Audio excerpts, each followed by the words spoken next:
NBC Sports Radio, AM 1060 KDUS Tempe, Phoenix, and KSLX HD2 Scottsdale, Phoenix.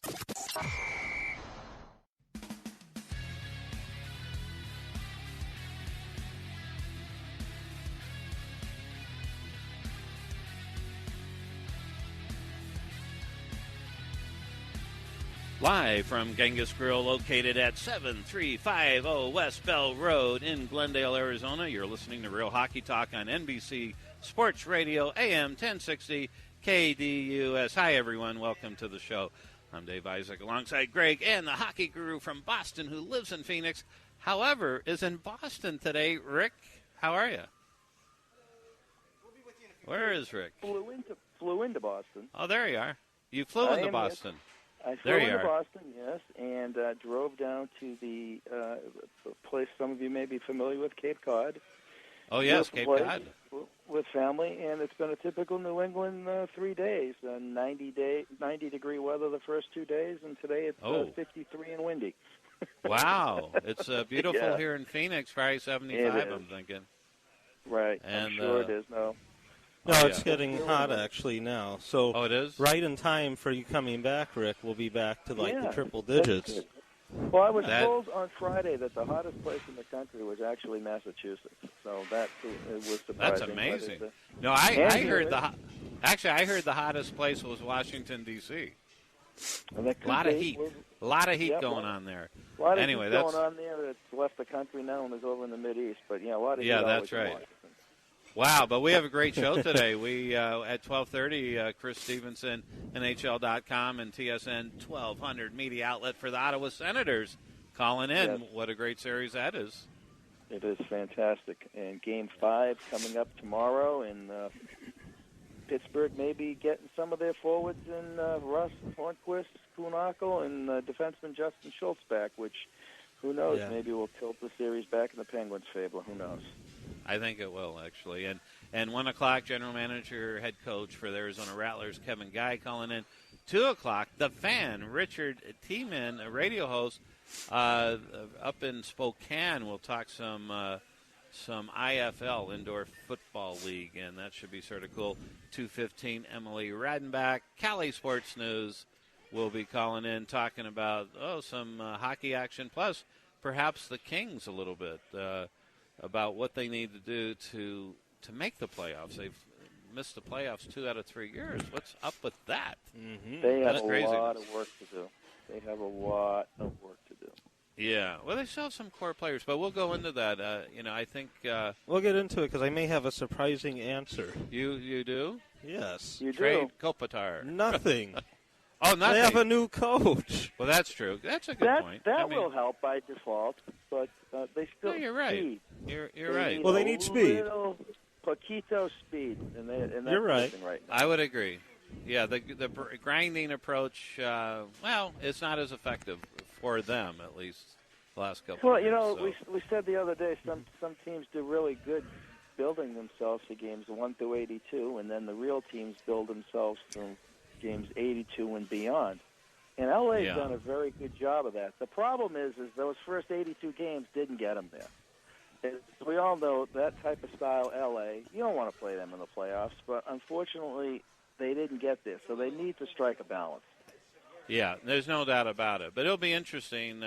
They got a bunch of young players coming up. Toffoli has to come back. Of course, he was injured a good part of last year, so I think he'll be back. So it'll be Kopitar has to certainly step up his game. He didn't. Well, he has to be healthy. I mean, he was hurt. Yeah, so that's an issue. But so are we going to do what did we learn? I think we should. This segment. First of all, like I said, we've missed each other. It's been a while. We've been preempted, but. I thought you meant like we missed each other, as in we missed each other, but you're talking about we missed each other that we were preempted for a couple Yes, weeks. that's what I missed. That's my point. So who wants to go first? I'll go first this week. Yeah, you go first. That? Yeah. Okay. Greg's doing some electronic things right now anyway. So I have once again, I have choices.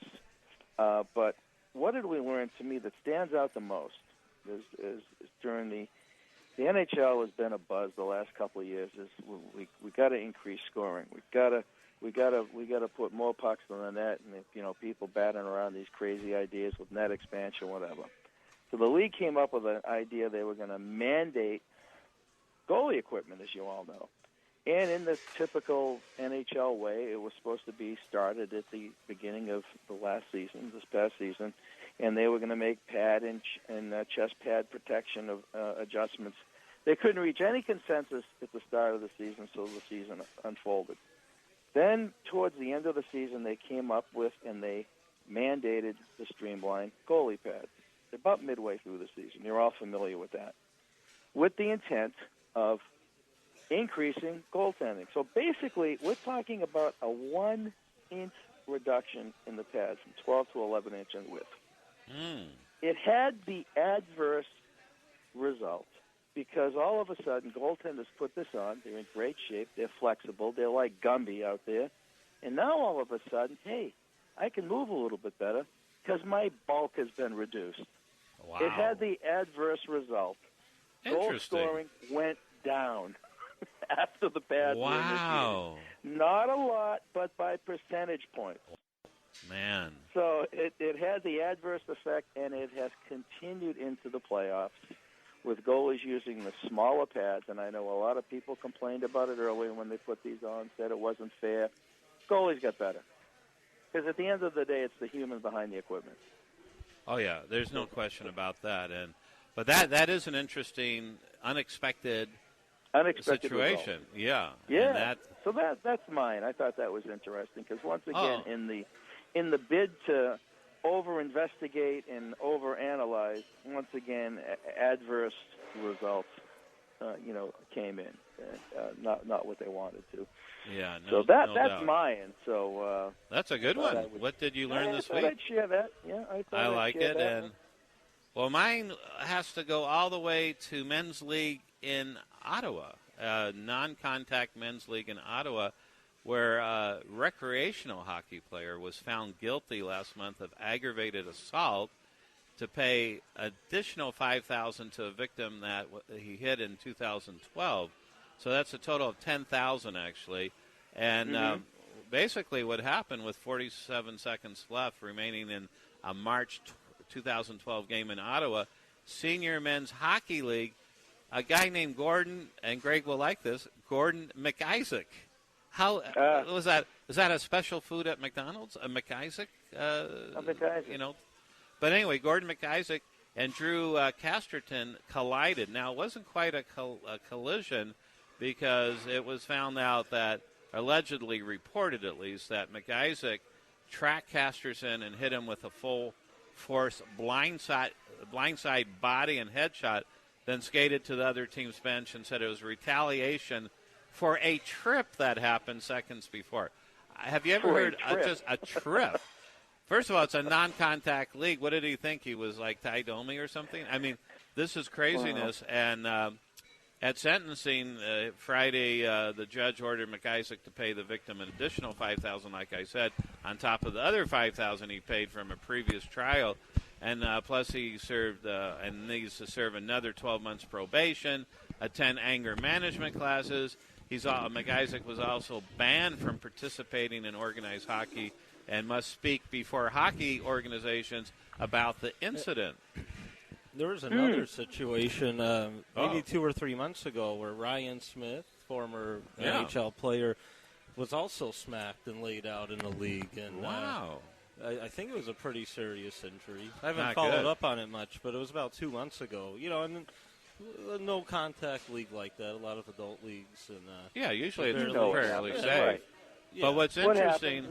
go ahead. Now, what's interesting, it's not just United Airlines getting the attention because the guy that got hit, Casterton, is also suing McIsaac and the league for $600,000, alleging a statement of claim the league had heard about McIsaac's aggressive behavior and should have banned him from playing.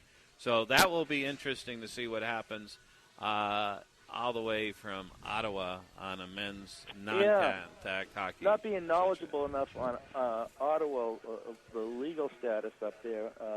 How they will handle something like that, probably down here, settled out of court. But we've been in different men's leagues. In the men's league in Canada, some of them are outstanding because you have a lot of ex-retired NHL players. Like I said, Ryan Smith, he can still play. You have other guys that might have played 13 years in the American Hockey League in East Coast and played over in Europe that are fantastic players. And then you get the guy out there that's reliving his fantasy and thinks he is Bob Probert or Chris Nyland and says, hey, I'm going to make a name for myself and lay out Ryan Smith.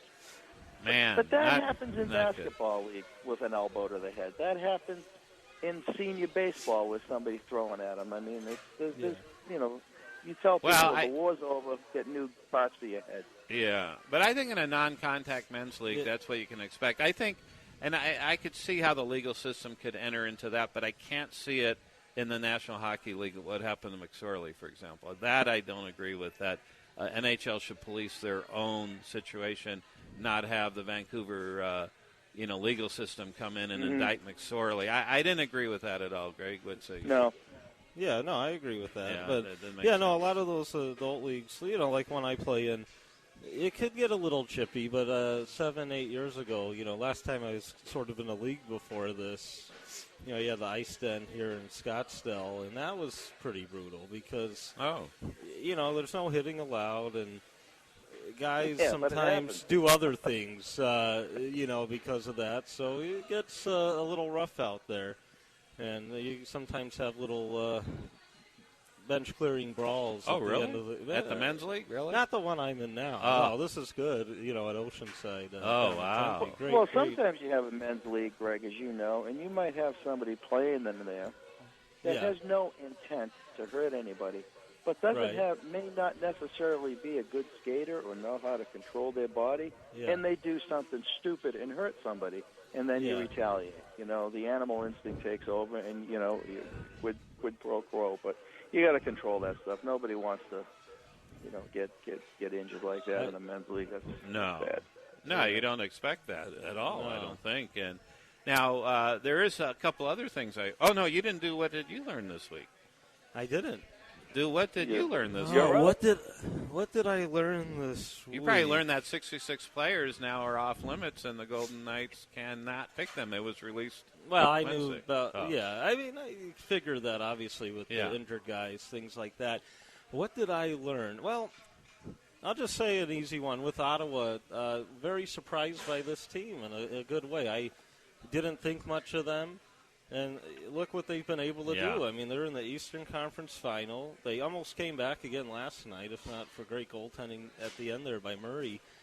They're 2-2, I mean, against the defending Stanley Cup champs. Yeah, granted, Penguins have a ton of injuries, but still, I mean, they're a championship team. And, I mean, to make it this far, I mean, what they did against the Rangers, who, I thought would have had a chance maybe to come out of the East possibly. And, they were able... Even with the Rangers leading most of that series, Iowa still came back, had the opportune goals, and it's a lot of fun. It's great to see that with Craig Anderson. I mean, with everything that the guy's been through this season and his wife, and it's a good story, and I really hope to see them get past the Penguins. It will be tough, but we'll see. It'll be tough, and also I think what you learned is that there's no loyalty in hockey. Fleury playing pretty well. Matt Murray coming in played a great game, however. It is whoever's the best is the best. Well, you have to. Yeah. Murray's been the guy all year, though. I mean, Mike Sullivan made that very clear. Matt Murray is my guy. He is the future. And he looked darn good, didn't he? And Fleury got him to where he is. I don't think Fleury, I know he had a bad game. He's sitting. He's got his baseball cap on backwards right now watching it. I don't think this is unexpected. And if anything, it scares me now that Murray's in net for the Penguins because I think they're going to get better. Yeah, I mean, they have that team. And like you said earlier, I mean, with some health coming back possibly, I mean, that's absolutely huge for them. And the other thing is Fleury won't be with the Penguins next year, even though he has his no movement or whatever it is. They're really going to push him to waive it, either hopefully for the expansion draft because, you got to have an eligible goaltender in there. And that's so right. It'll be interesting. Yeah. But Murray's their guy of the future now. Could be a situation where because if they can't get him to waive it, and you don't want to trade him yet per se, they may have to offer Vegas a pretty good package to say, hey, don't select Murray. Yeah. And I'm sure they can get it to work out, but it would be significant, though, because Vegas obviously. But, yeah, Fleury won't be, in fact, he would be a nice guy for Vegas if he's willing to waive the no movement, and either they just take him in the expansion draft and maybe get a pick because of his contract, or, right. But he won't be a Penguin next year. No, probably not. No, and we were surprised he was this year. And his brother, imagine if they didn't have him, we wouldn't be talking about the Penguins right now. I mean, they would have been seriously impinged without Fleury as a backup this year when Murray went down. So they rolled the dice, and they came up aces for them. Yeah, absolutely. So far, the Penguins, who I picked, right, looking pretty good, I would say. Alive. Yeah, and I do. There's no question, well, in my mind now, that with Johansson going down, the Ducks have a much more better opportunity to take them down. You would think. Yeah, I mean, it's not. You're right. They still have some really great players. Nashville has a lot of depth. Yeah. But still, a guy like them, the leading point scorer, the tough guy, I mean, going against Kessler, I mean, that's a tough loss. It really is. It is, but you know what? Every team has to deal with Well, no, he played tough against Kessler. Oh, okay. Oh, yeah. He did, but I'm he did. going to be honest. Did you see the comments Ryan Johansson made after game 3? And Kessler really commented him pretty good. I think that was one of the worst things he could have done, getting behind a microphone and crying like he did. I'm sorry. That's what he did. He cried. He whined. I mean, that is cannon fodder for the other teams. Oh, yeah. And you could show the inexperience because this is his first time really in a legit playoff run. I think when he was with Columbus, he may have been there 1 or 2 years in playoff-wise, but they were out pretty quick at that time. Yeah. If he was, I don't remember specifically, but and so that's the thing. And when you hear that, I'm right with you there, Rick. I mean, you know that Kessler and the rest of the Ducks are right. Oh, man. He will let's live to eat this regret up. those statements. Yeah. He will regret it. Yeah. Oh, yeah. Because absolutely. he would have been better off to keep his mouth shut, run Kessler, and get a 5-minute major, and he would have done more for his team than getting behind the microphone and talking about how Ryan Kessler's, I can't believe his mother and father watch him play hockey. You can't ask for anything more stupid wow. than that. Yeah. That is dumb. I mean, it is dumb. How about and that shows they don't have. That's the leadership missing right now on Nashville a little bit, especially with Fisher hurt. Well, plus Mike Fisher, I don't know if he's still out, and that's a problem. Yeah, I mean, and he's their leader there. Yeah, no, I don't think offensively he's done anything, but he's still but still having still him a there, good guy. and his wife in the locker room, it's great for everyone. His wife? Oh, see, now you went sideways. See, really? I had no idea. You went sideways right there. Well, that's worth it in itself. And, so where have you been? I don't know. I think it's tough, though. But I you're think right. Nashville's going to win the series still, though. I think they're going to bond together without a big name guy. I do. Really? I think we'll see some good stuff here, and they're great defensive core, and both teams have great defensive cores. I mean, but I think Subban's going to be huge here in this next game, and potentially the next 3 games. And that Forsberg is amazing. Do you see the moves he made? Yeah. That guy truly is good. George McPhee. Yeah. Well, the best top 4 defensemen left of the 4 teams is Nashville. They have the best top 4. I mean, they're incredible. Yeah. Subban, I look at Subban going to Nashville as the equivalent of Kessel going to Pittsburgh last year. He doesn't have to be the guy. He doesn't have to be the number one. He could get behind a cast of characters that were really good, and now he's a solid 3 or 4. Because, he's got guys, Roman Yossi, Ryan Ellis. I'm sorry, they're better than Subban. But it's working well. But I still think Anaheim's going to take it. Now, this is coming from a guy. Every one of my picks has been off, okay? And it's not wishful thinking. I just see Ryan Getzlaf, who I have a man crush on as a hockey player, what he has done. Except when he takes his helmet off. Yeah, then he looks like Mr. Clean or something. Poor guy. Yeah, well, I think it's the razor he's using. He should be doing commercials for the 5-bladed, Dick Reyes or whatever out there. But he is just an incredible hockey player, and I think he's been great. Frothing right now that what he can do without Johansson later on today. So it'll be interesting. How about Nick Ritchie? He looks pretty good, that guy. That shot, remember last night? I don't know if you saw it. Wow, pulls it into deep in his hands, and what a blast right over the shoulder. And he that pick where they got Ritchie came from Ottawa in the Bobby Ryan trade. So Silverberg and Ritchie basically part of that trade, but that's Bobby Ryan doing this thing for Ottawa. So, which is interesting because Ryan was a guy, I think before the playoffs, they thought they might expose in the expansion draft because of his contract, and he hasn't really lived up to that expectation. Yeah, injuries too with it. But who knows? I mean, with how he's done, maybe they'll figure things out.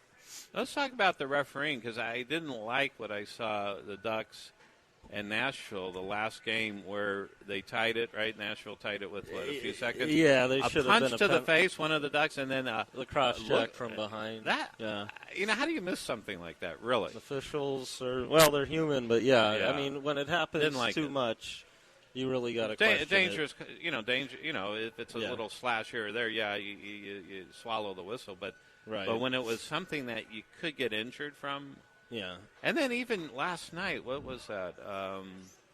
The guy, I can't remember who it was, but I think it was one of. I didn't see most of the game. Ottawa I had it on the radio. Was punching a guy and he didn't get caught. He punched him at least 6-7 times. One of the Senators on the Penguins. I go, what? Oh, good for him. Yeah, I thought it was really strange, but let's do some revised picks. I'm still sticking with the Penguins to win the whole thing, and I do believe the Ducks will come out of it victorious. Okay. So you're going with you think the Ducks are going to come out of the West? Yes, I do.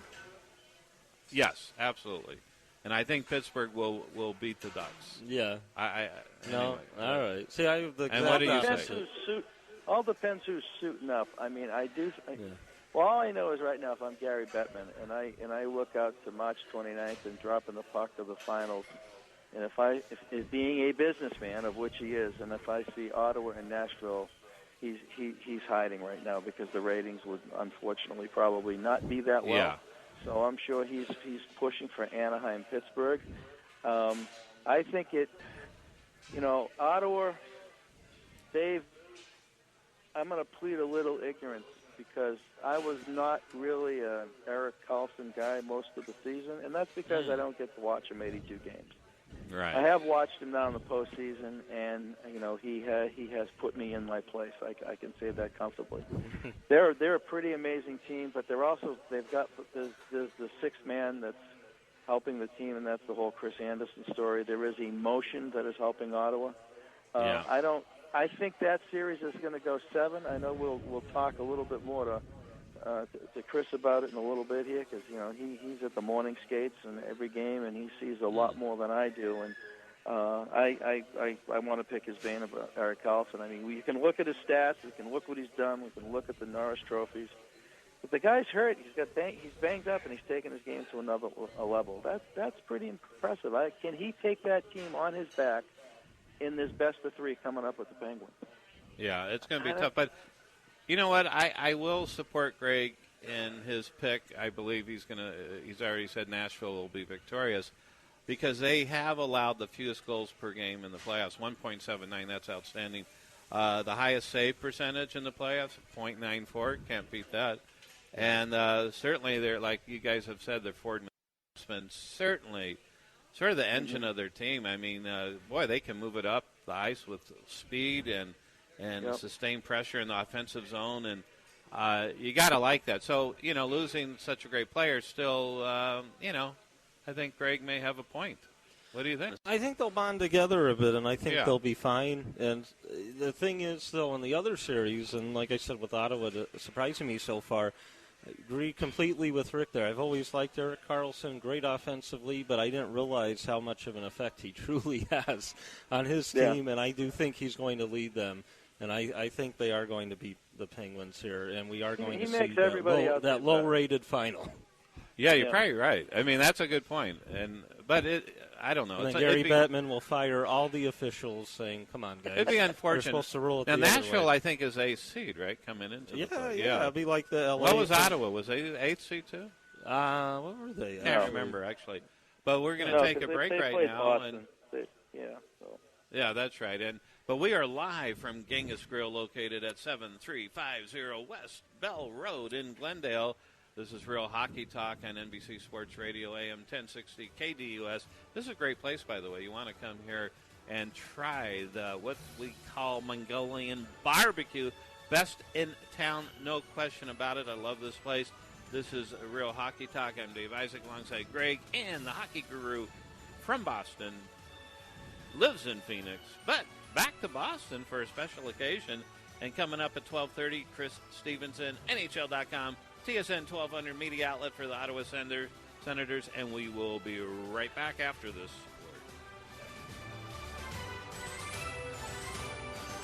Thank you.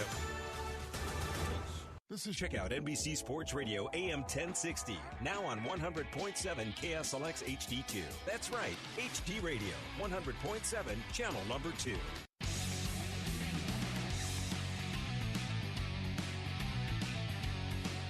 And welcome back again. We are broadcasting from Genghis Grill, located at 7350 West Bell Road in Glendale. This is Real Hockey Talk on NBC Sports Radio, AM 1060 KDUS. I'm Dave Isaac, alongside Greg and Rick, the hockey guru from Boston, who is in Boston today. And Rick, I know you have a special guest calling in right now. Excellent. Right. Joining us on the program is Chris Stevenson, who is somebody I met through Elena Shop. We've got Elena on the program, and Chris also covers some golf with Elena and Brooke Henderson. But Chris is NHL.com and works at TSN 1200 covering the Ottawa Senators. Chris, welcome to the program. Thanks, guys. Pleasure to be on with you guys in Phoenix. Yeah, it's a pleasure to have you here, and you know we're down to these 4 teams here, and we're trying to make sense and make predictions and all our analysis. As I said, all my picks that I've taken have come and gone. Talk to us about the Ottawa Senators. This may sound crazy. Erik Karlsson's been in the league 8 years. He's won 2 Norris trophies. But is this really his coming out party, this playoff run? I think it is, because obviously as they progress through these different rounds, the stage gets bigger and bigger, right? And you get more eyes on you and more analysis being done. For those of us who have had the opportunity to see Erik Karlsson play almost every game that he's played in the National Hockey League, and to see his progression into a genuine superstar, and actually get himself in a position now where, when you talk about the best player in the game, he's part of the conversation now. I think the thing that makes what's going on in this playoff year so remarkable is he's doing this clearly less than 100%. I thought last night, and actually for the last 2 games, I thought he's been particularly laboring because of that left heel injury that he's got. He admitted that he suffered 2 hairline fractures in his left heel when he blocked a shot near the end of the regular season. That's clearly still hampering him. So for him to be able to take control and dominate games for long stretches at obviously less than 100%, I think just speaks to how far he's come. Like I said, moving up that hierarchy and moving right to the top of the pyramid when it comes to talk about who's the best player in the game. Yeah, I mean, he's made a believer out of me, and he nailed it. I mean, I don't get to watch Erik 82 games. I mean, I was a little bit surprised he came out and announced his injury like he did. I thought he might have kept that a little bit more because of, that's just going to give the Ryan Kesslers of the world. He's going to be getting a 2-hander on the back of that left foot on that boot every time he can. But so be it. I mean, I've just been amazed at Ottawa. They beat my Bruins. Bruins they were beat up, but everybody is. But Ottawa played fantastic against them. They played well against them in the regular season. Who's the unsung hero of the Ottawa team? Is it Craig Anderson, or is it somebody else? Oh, boy, that's a good question. You know, if I had to pick one guy right now, I'd probably say it's Jean-Gabriel Pageau. And not just because he had that one 4-goal game against the Rangers to basically, spark a comeback and help them win that series. The playoffs is a time when you really appreciate the talents of a guy like Pageau. Not a big guy, but fearless competitor. He draws for the most part, the top center on the other team. And I thought through the first 3 games of the Pittsburgh series, he did a great job against Sidney Crosby. Crosby had a little bit of a breakout game last night. But Pageau's one of those guys, you appreciate what he does during the regular season. You love what he does when it comes to the playoffs because, like I said, a kid is not big but finishes every single body check, has got that knack for getting the big goal when you need it, and is one of their best penalty killers on top of all that. So if I was going to pick an unsung guy right now, I think it'd be J.G. Pageau. That's a good point. That's a point. Guys, what are your thoughts there when I'm talking to because I'm remote, to Dave and Greg about Ottawa? Go for it. Well, I have a question. Of course, we're here in Phoenix, and, of course, Kyle Turris came from Phoenix to Ottawa and then really blossomed. We knew he'd be a great player. It didn't work out in Phoenix. But what was going on with him and, what was it, Malkin? You never look at Turris as a guy that's an agitator or anything, but what was going on there? No, I think one of the things that's underappreciated about Kyle Turris' game is that, off the ice and in his interviews, he comes across as such a mild manner, soft-spoken guy. One of his causes is rescue dogs and everything else, and he comes off as just a really nice guy. Underneath that, not too deeply beneath his skin, is a pretty good competitor. And I think the run-ins that he's had with Malkin, and there's been 2 or 3 of them, and don't forget near the end of the Rangers series, he had one with Tanner Glass as well. So, he's just one of those guys you get into this playoff environment where the temperature gets turned up, and Kyle Turris isn't a guy who's going to he's not going to back down from the competition. And I think that's what we've seen, particularly with the run-ins with Malkin. But it's not a unique situation. Like I said, he was pretty involved physically with in the Rangers series as well. Yeah, I was impressed. I don't remember him that way at all in Phoenix, but I don't remember him doing a whole lot in Phoenix either. But you got that's a great acquisition for you guys. There's no doubt. It's been 4 or 5 years now, but great. Yeah, and that's you look at Brian Murray was the general manager at the time when they made that deal for Rundblad, and that ranks right up there. And again, it's a general manager doing his due diligence where you look around the league, and if you hear rumblings that a guy's unhappy or wants to be moved, or it's just not, for whatever reason, that it's just not working out in a particular market for a player, that's where you've got to try and exploit the situation to a certain extent. And he got Kyle Turris out of there, and he's evolved into the team's number one center over the last 3 or 4 years. And I think that competitive part, that willingness to be involved physically, I think comes with, you mentioned that you didn't see much of it in Phoenix. I think that just comes with maturity and getting that confidence of learning that you can compete among the best in the National Hockey League, and that's what draws it out. Yeah, another thing I wanted to bring up, too, was Bobby Ryan, because it seemed like during the regular season, and, I didn't see a lot of Senator games, but you hear rumblings kind of nationally about, hey, maybe here's a guy that could end up being exposed in the expansion draft type of thing, but it seems like he's had a nice playoff run, and I know it's looking maybe too much to the future, but is that a possibility, you think, because of his contract, that maybe they might have to expose him, or maybe perhaps this playoff run might sort of change their minds?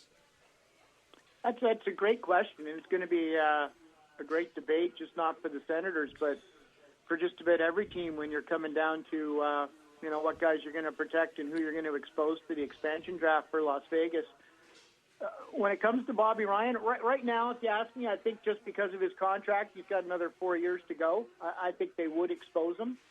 I think if you've got the opportunity to get out from under that responsibility at this point, given what Bobby Ryan's given you in the last couple of regular seasons, I think you take the gamble on exposing him. If it turns out that he winds up staying, I think that's fine too, because he really did turn his season around with the way that he's performed in the playoffs. He's had some bad luck with hand injuries over the last couple of years. I think he's had 3 broken fingers over the last 2 seasons, which have really hampered him. I know there were stretches during this season when he couldn't really shoot the puck at all, and he frankly, under Guy Boucher's system, he was asked to give up some of his offensive numbers to perform a different role on this team. One of the things that Guy Boucher's system emphasizes in the offensive zone is somebody taking up that space in front of the net. And rather than a guy who, in Anaheim, when he scored 30 goals 4 times, and he got a lot of good looks from the hash marks and out near the circles, Ryan's been asked to shift his game to the inside and be that guy that takes up space and engages opposition defensemen in front of the net. So, under Boucher's system, I think he was willing to make that sacrifice, and that's paid off for him in the playoffs. He's right up there when you talk about who's been the most valuable forward for them in these playoffs. Bobby Ryan's right there. He's been a great match with Pajot. And I think he got a bad rap a little bit when he was at Anaheim. This is just my opinion, thinking that he may not have been as physical a player or as passionate a player as he could have been. Clearly, he's only 29 years old. He's got a lot of experience. He's got immense talent.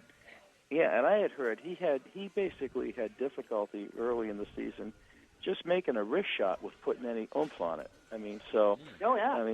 That's brutal. And people were hanging him out to dry for that.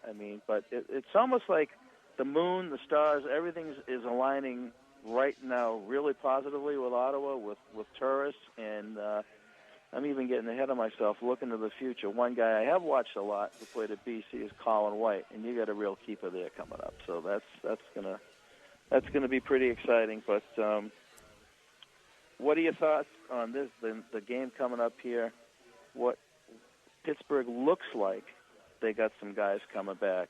I think Schultz is the most important guy to come back to them. Maybe Russ. Yeah, no question. What do you? Yeah, that'll be huge for Pittsburgh. Yeah, if they can get a little bit more depth back on that blue line, it's been pretty remarkable that this series is 2-2, and you consider that in 2 of the games, Pittsburgh had to go down to 5D for almost the entire game. Right. For at least 2 periods. They lost Schultz, and then last night they lost Ruhwedel when he got hit by Ryan. So they had to go down to 5D. They had 4 guys that played well in excess of 20 minutes last night, which is pretty unusual. Usually your top 2 are over 20. Your other 4 are somewhere south of that. But they obviously had to have a bunch of guys who are probably not used to having to play that number of minutes in this kind of demanding high-tempo hockey, and they got the job done last night. So if they can get Schultz back for tomorrow, which I think myself is a little bit of wishful thinking. I think he's more injured than what they're letting on. But if they can get a little bit more depth back, that's going to help them hugely on the blue line for sure. Because like your Bruins, Rick, in that first round, there was one game they were down to Cross. Remember, they were down to their 10th defenseman in the organization, and it's almost a similar type scenario unfolding for the Penguins this time. It is, although Pittsburgh's done a little bit better job. They went out there. Obviously, they were active with the deadline with Ronnie Hainsey and a few other guys. But right now, they're long in the tooth on defense. Ian Cole's been around. Hainsey's been around. Straight's been around. But they're resilient. And at the end of the day, you look and you got number 87 in there, and he's obviously a difference maker. And it's a tough one to predict here. I think this is a 7-game series. I see each team riding the emotion, and it's going to come down to that probably the last period of Game 7. In the fifth overtime, I'm predicting. I wouldn't be surprised. I wouldn't be surprised. But I'm not a newspaper guy anymore, but that would drive my colleagues who still have to write for newspapers crazy. Yes. So just Chris, typing away. Chris, we'll put you on the spot real quick. Who's going to be in the Stanley Cup final? I've got the feeling with the goaltending switch for Pittsburgh that's going to put them over the top against Ottawa. I turned when they chased Fleury from Game 3 there. He gave up 4 goals on 9 shots, and he left the game. And Murray came in. That opened the door. Murray was supposed to start the playoffs for them. Murray's the guy who won the Stanley Cup for them last year, and he was supposed to start these playoffs. And he injured himself in the warm-up for the first game of the playoffs against Columbus. When he got the opportunity to go in and get a couple of periods under his belt, live fire, if you want to call it that, without much consequence because they were already down 4-0. I thought maybe that was going to be a bad thing for the Senators, that you open the door for Matt Murray now to be able to have an impact on this series. And he came in last night. I thought he was really good last night, particularly in the early going. He made 2 or 3 saves in the first 5 minutes of the game, which were really good.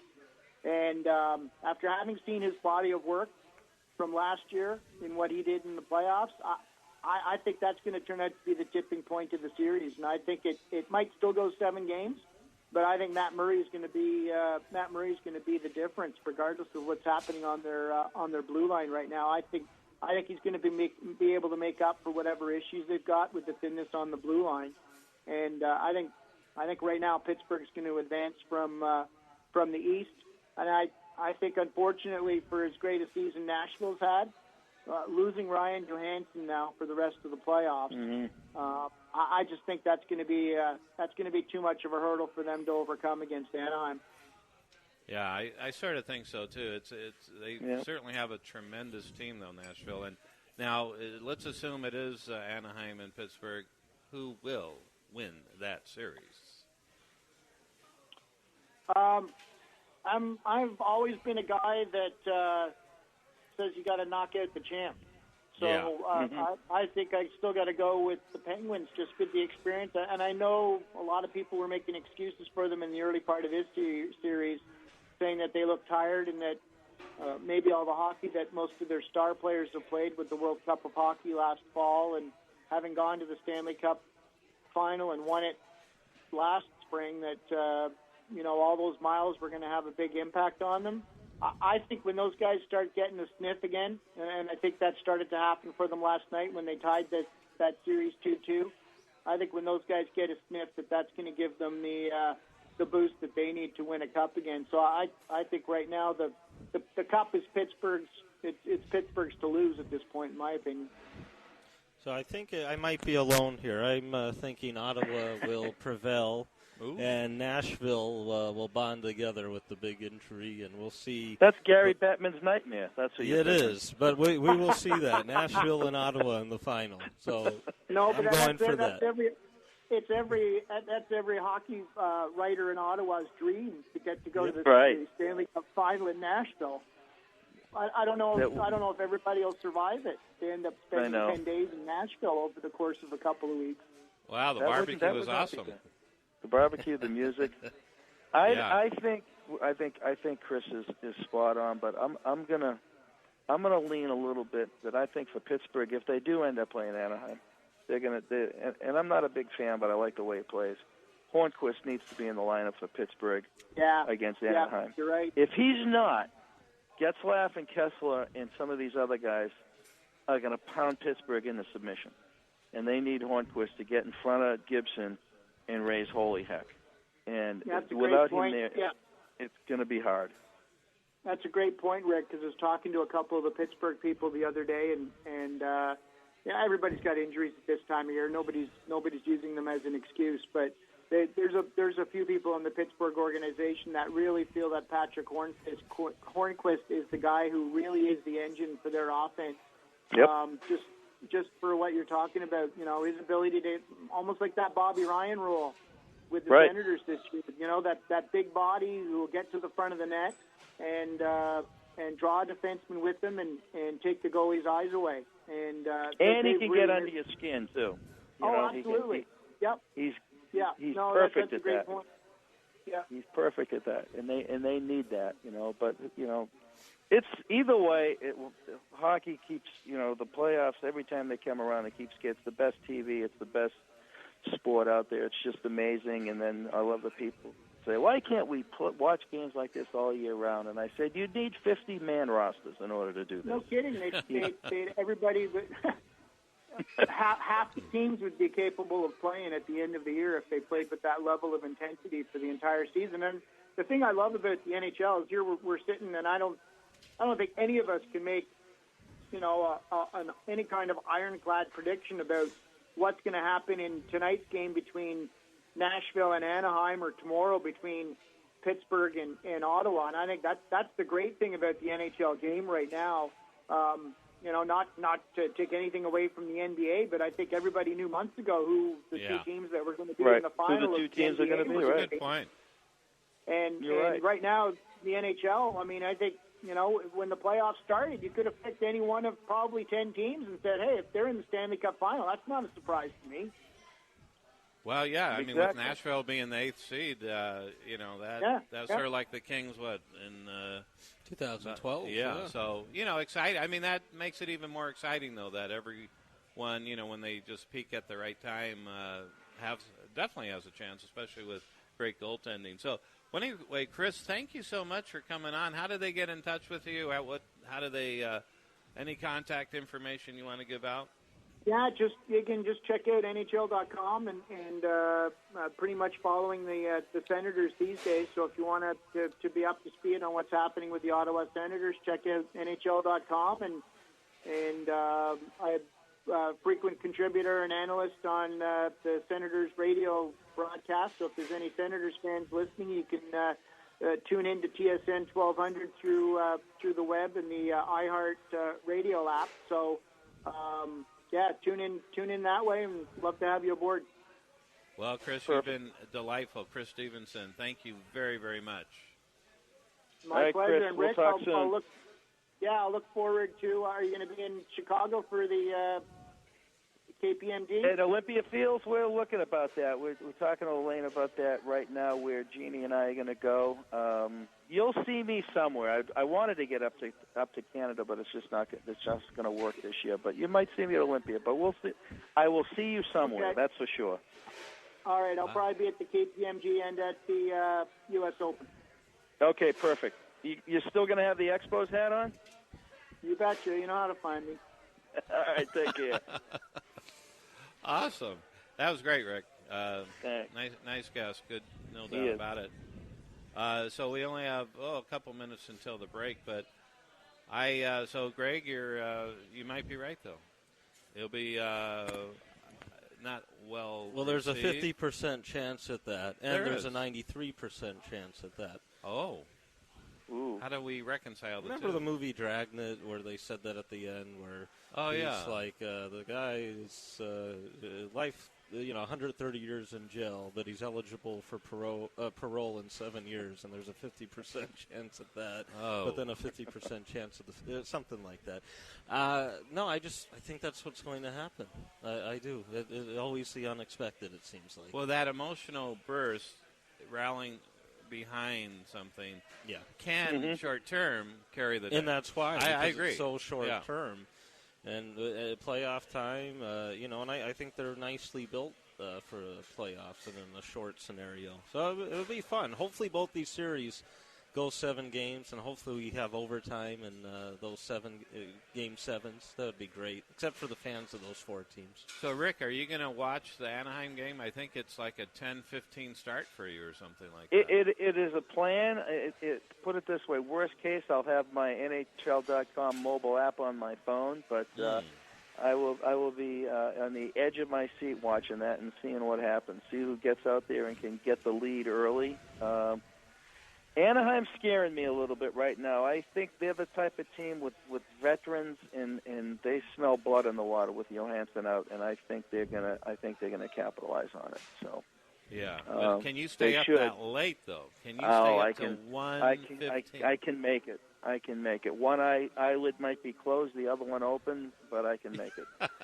Should be a great game. There's no doubt about it. Should. And we're excited about that. And so let's see. At 1 o'clock, we have Coach Kevin Guy, Arizona Rattlers. Ricky, you could stay on the line, though, or you could call back in, whatever you want, because we still have a lot of hockey to go. There's no doubt about it. I will hang a little bit here, listen to Kevin, get my Rattlers update, and then we can chat a little bit more hockey before we celebrate my dad's 93rd. Oh, wow. That's awesome. 93 years young, 1924, World War II veteran. Really? Doing well, has his health, so we've got my family and cousins out here. It's small, but it's going to be about like 15, 18 people for dinner, and wow. it's good. It's good. He appreciates it. So. Is he a hockey fan too? A little bit. Watching us, it's fun because watching my mother was really the sports nuts in our family for the Red Sox and Bruins and Celtics, and my father he'd be down in the basement a lot, tinkering around with tools or playing, and he played an instrument. He played a pedal steel country guitar, and we're watching the game upstairs with my brother, whatever the game was, and it was like he'd come upstairs and all of a sudden someone against the Bruins or Celtics would start scoring, and then my mother would shush him back down to the basement again. So. Gotcha. Well, we're going to go on a break right now. We're live from Genghis Grill, located at 7350 West Bell Road in Glendale. This is Real Hockey Talk, live on NBC Sports Radio, AM 1060, KDUS. We'll be right back after these words.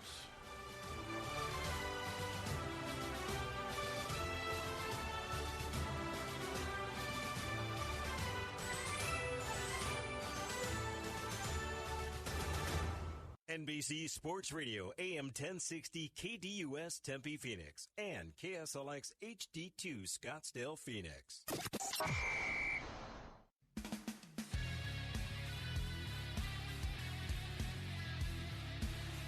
And welcome back again. You are listening to Real Hockey Talk. We are live, doing a live broadcast at Genghis Grill, located at 7350 West Bell Road in Glendale. And we're on NBC Sports Radio, AM 1060 KDUS. Greg, this is a phenomenal place. I love the food here, Genghis Grill. All I can do is smell how great it is. It is good. Next break, or when the coach calls in. Coach Kevin Guy, I am going to go up there and have some huge food. Bowl. That too. I don't blame you. This is such a great place. What I notice about this versus other places, the quality of the food. It makes a big difference. But the service, too, it's really good service here. We really enjoy it here. So we encourage everyone to come down to Genghis Grill, located at 7350 West Bell Road in Glendale. Come on down and watch the broadcast. We're here till 3. They're open, I believe, till 11, and it's such a great place. So. Yeah, Fridays and Saturdays till 11. That is really Even during the week till 10, which is nice because sometimes some places close pretty pretty good early. Hours, actually, so, right? Yeah, not bad at all. And but yeah, especially if you like stir fry. But all I could do is smell it. I'm ready to go, so I'm already have one foot on. Okay, well that's excellent. And now, of course, joining us from Phoenix, Arizona, is General Manager and head coach of the Arizona Rattlers, Coach Kevin Guy. Hey, Kevin, how are you? Good. How you doing, Dave? I am great. Thank you so much for calling in. And, wow, I'm going to say the first place Arizona Rattlers, 7-4. You've won 3 in a row. The attendance is cooking, probably, 12, 13 plus thousand every game. How does it feel to be sitting in first place all alone? Well, I got to give my credit to my players and assistant coaches, man. They've really been working hard and doing a great job this season. Really buying in, just changing in the roster this year, changing the rules, the league. It's been, an uphill battle at the beginning of the season, but we knew that if we kept the focus on ourselves and, kept doing the little things and not worry about the clutter outside of us, that we'd get to where we wanted to be. And we're not there yet. We haven't arrived. Yeah. But we've certainly put ourselves in a position to compete, for a playoff spot and potentially a home playoff game these last 5 games of the season. Yeah, there's no doubt. I got to tell you how impressed I am, and I know the fans are too. Coming in the first year to the IFL from the AFL, only like 5 returning Rattlers, basically. Kevin, I just can't express how appreciative I am and the fans are of you and your coaching staff and the whole organization, how incredibly you've done so far. It's just remarkable, and I think you deserve a lot of credit. Well, I appreciate it. Like I said, we got a lot of good people in our organization. It starts at the top with our ownership, and, Ron Schertz has done an outstanding job, being a leader of this organization and giving us everything we need to be successful. And, it's his culture that we've all bought into, and, we just continue to work and try to reach our goals. And, I want to, really stress, too, I want to say a thank you, big shout-out to our fan base, Rattler Nation, for sticking with us and supporting, what we're trying to do here. And, it was important that we wanted to keep the Rattlers in our community. And, the Rattler Nation played a huge part in that. And we appreciate everything they do for us, and we're looking to, forward to playing in front of them tonight. And hopefully we make that deal a big-time atmosphere tonight for Salt Lake City and create a lot of problems for them. No doubt. Salt Lake Screaming Eagles are 3-8, and that's a 6 o'clock start. So I know you'll get a lot of people out there. You've had phenomenal attendance. And I know this is something that you've always expressed, but with 5 games left in the regular season, you control your own destiny. That's got to feel pretty good.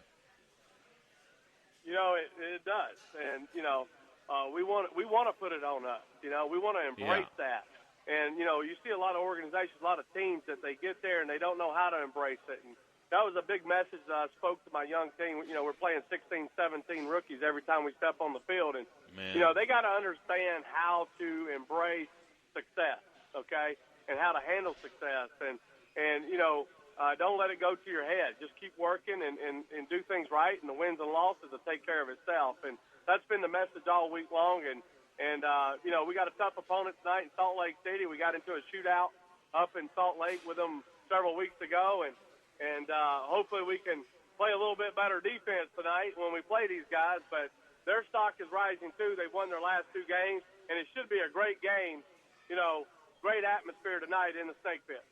Yeah, there's no doubt. We encourage everyone to get out there, azrattlers.com, get your tickets, and enjoy what is just a great quality brand of football. I personally like the IFL style better. I love the running game, and you certainly have the best running back in the league right now, Monroe. He's doing a great job, and he deserves a lot of credit. He's a great athlete. We got another good one sitting in the stable, too. He's just trying to get him healthy, and that's Keecher Tarman. But we felt like we did a great job as a staff recruiting and finding running backs that's going to fit the system that we wanted to develop. But you also got to give a lot of credit to that offensive line. I felt like our offensive line has been establishing the line of scrimmage, and, those guys are doing it together, and they've been working hard, and, I kind of like, in the Arena League, the offensive line really didn't ever get a lot of credit. It always went to the quarterbacks and receivers, and, and the O-line just sitting up there protecting their butts off, keeping everybody standing up straight and everything. And in this, in this league, the offensive line seems to get a little bit more credit for what they do because they got a run block and pass block. And we appreciate their hard work. And Coach Kawhi's done a great job with that group of guys. Yeah, there's no question. Last week, defensively, 6 sacks against Spokane's quarterback. That's impressive. It starts with Coach Jernigan. I mean, he's developed that culture over there on that D-line, and those guys have bought in, and they've been working hard. We've been putting a lot of pressure on them. We've been getting pressure, but we haven't been getting the quarterback on the ground. And last week we were able to get him on the ground 6 times, and that's where we wanted to be. I thought we won that game last week because we won the line of scrimmage on both sides of the ball. So, again, just buying in and keep working hard, and good things are going to happen for you. Yeah, there's no doubt. Now, Spokane Empire, you played last week. You beat them. They were in the championship game last year. I think they've lost 3 in a row. Have you noticed anything about that team, what's going on with them? Well, they played again Thursday night after we played them. They had a kind of a tough run there, and, Coach Shack runs a great program up there, but they went up and played a physical team in Sioux Falls, up in Sioux Falls, and so then they turned around and played us, two physical teams back-to-back. I think they're going through a little bit of injury bug.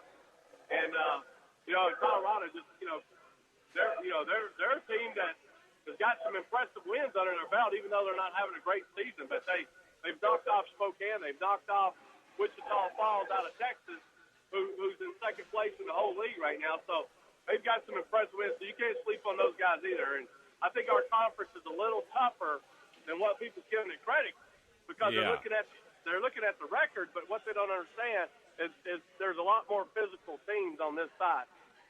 Yeah, and one other thing which seems interesting to me is the Screaming Eagles player, Cyrus Stram. He's a team's kicker, but he's also their second-best wide receiver.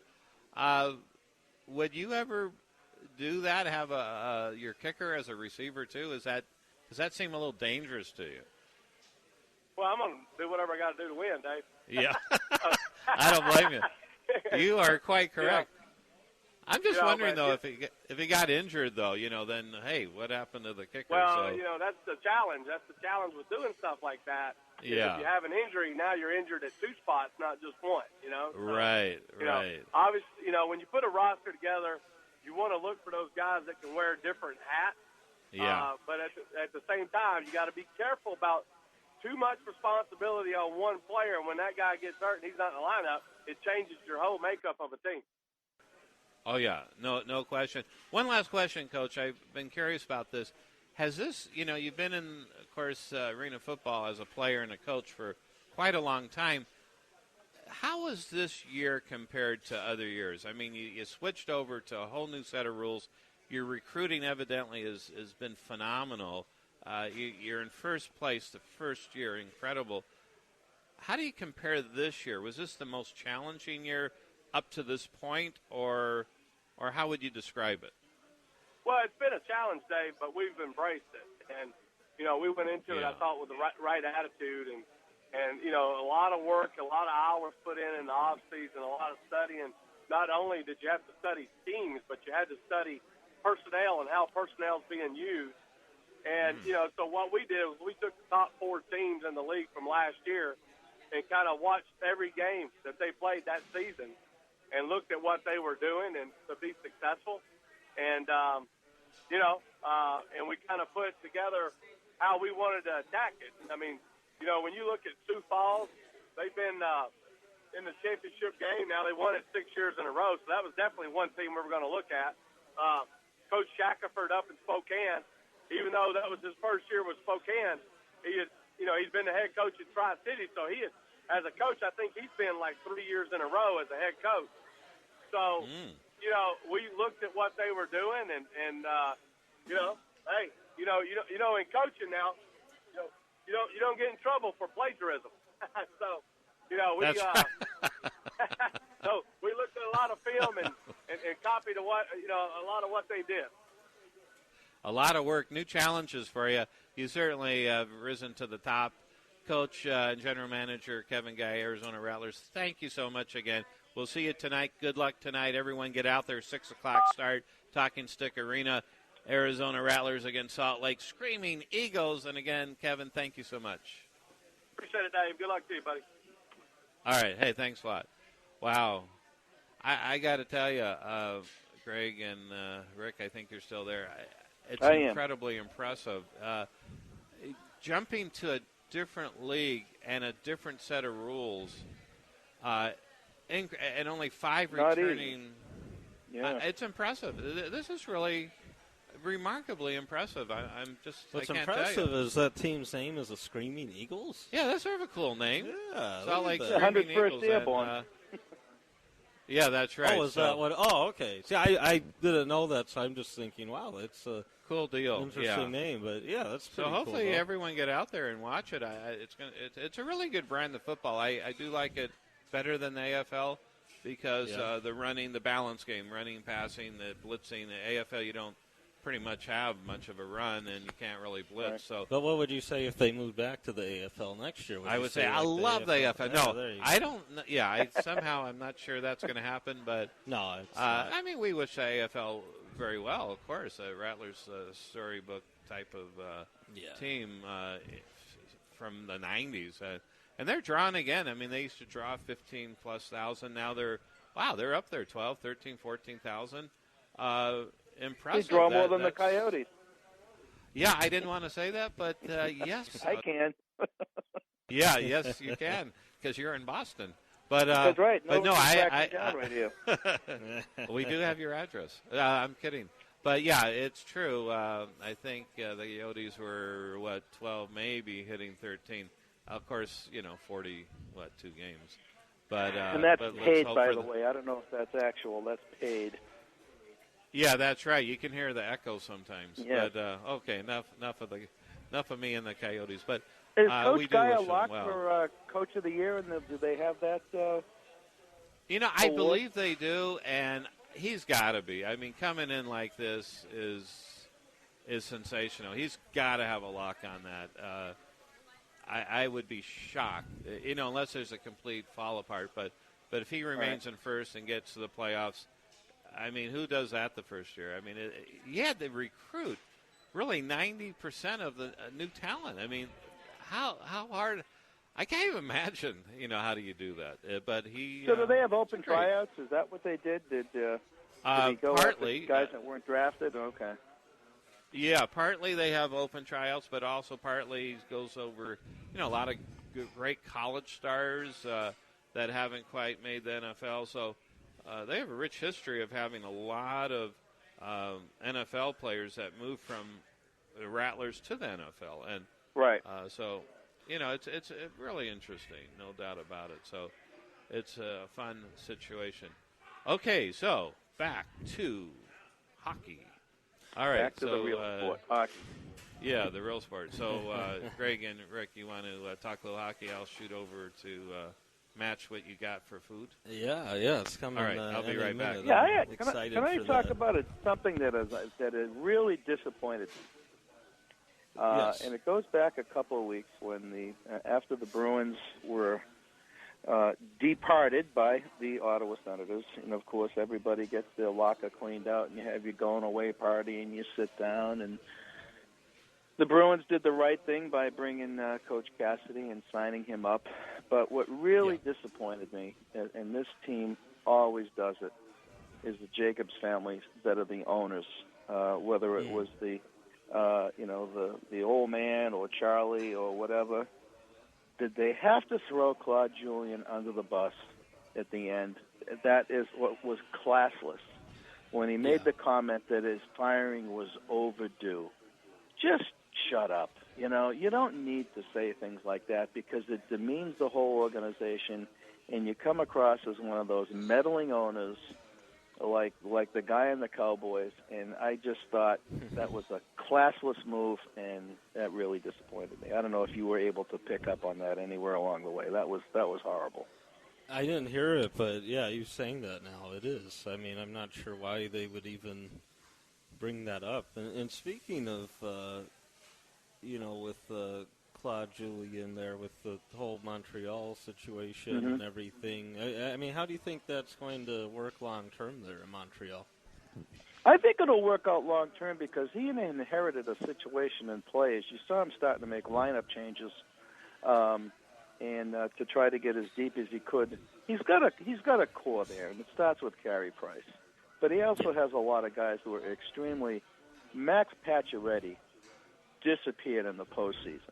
He was one of the top 5 guys that I can look at. Who are the most disappointing players in the NHL playoffs? And he's arguably number one.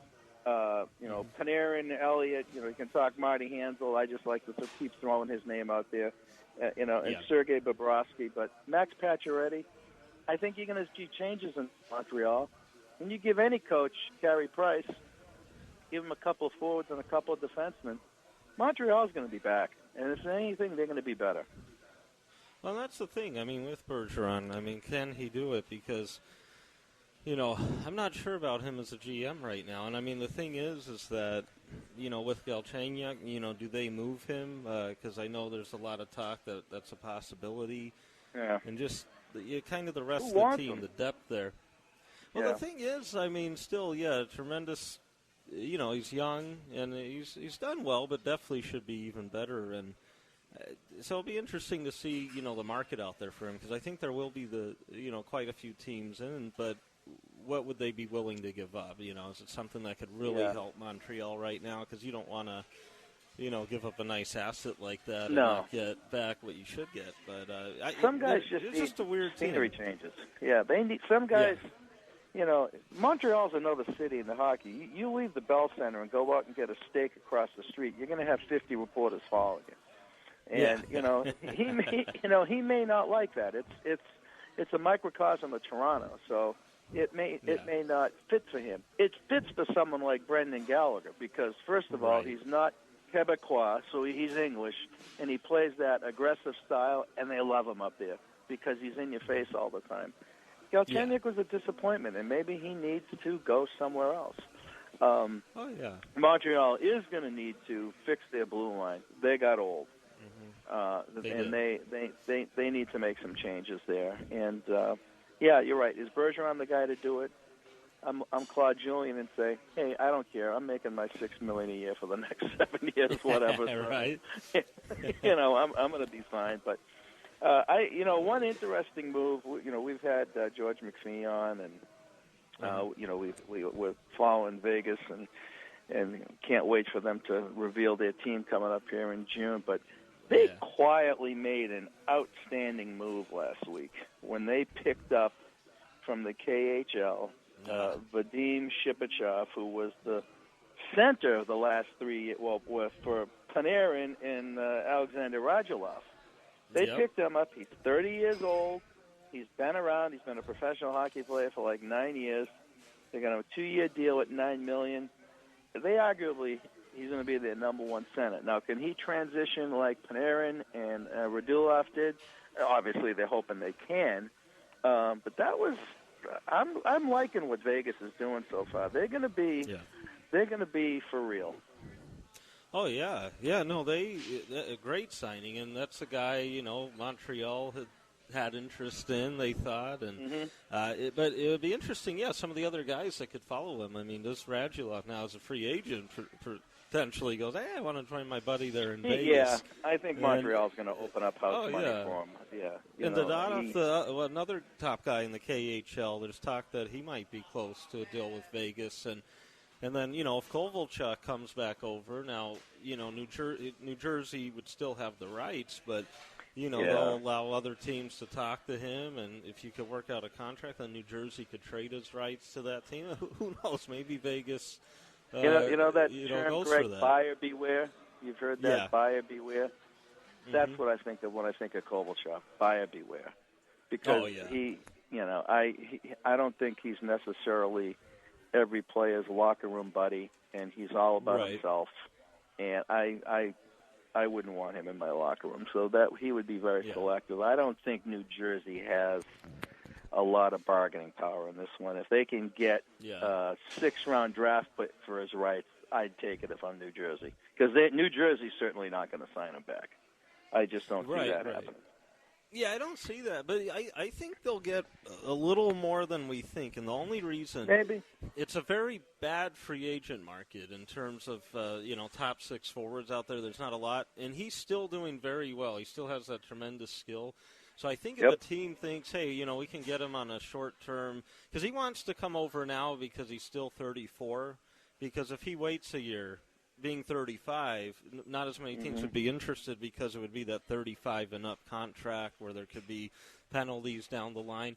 So I think there could be, they won't get anything significant, but I think they could still get quite a bit more than just that, possibly. I mean, at least from the sound of it, that there could be quite a few interested parties there.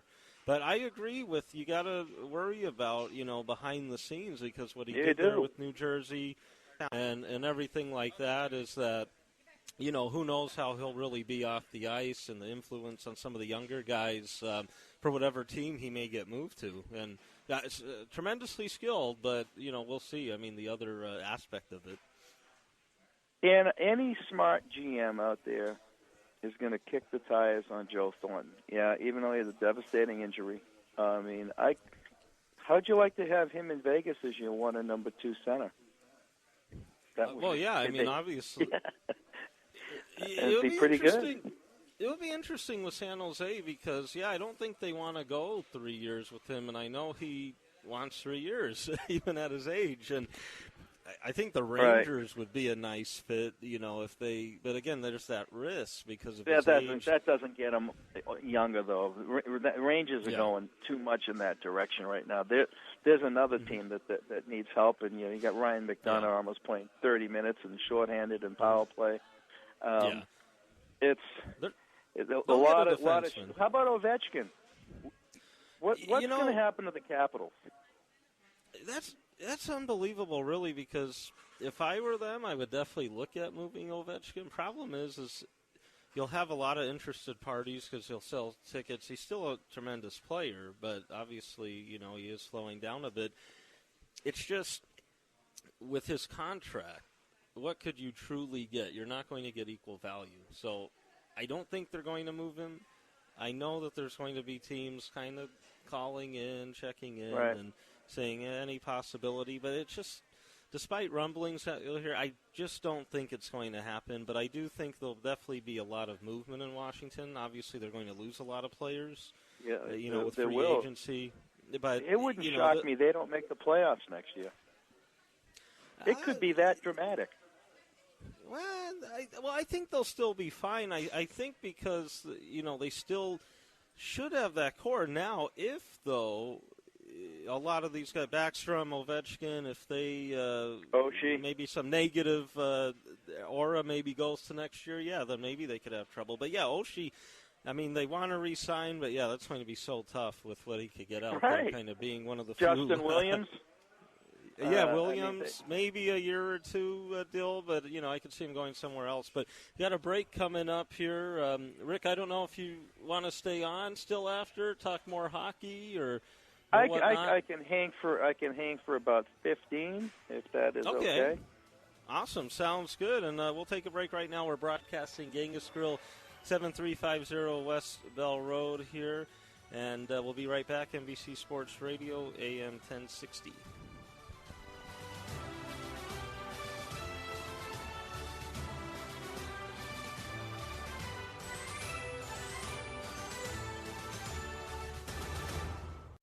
For all the latest on the Cardinals, Coyotes, D-backs, Suns, ASU, and the U of A, visit NBCSports1060.com.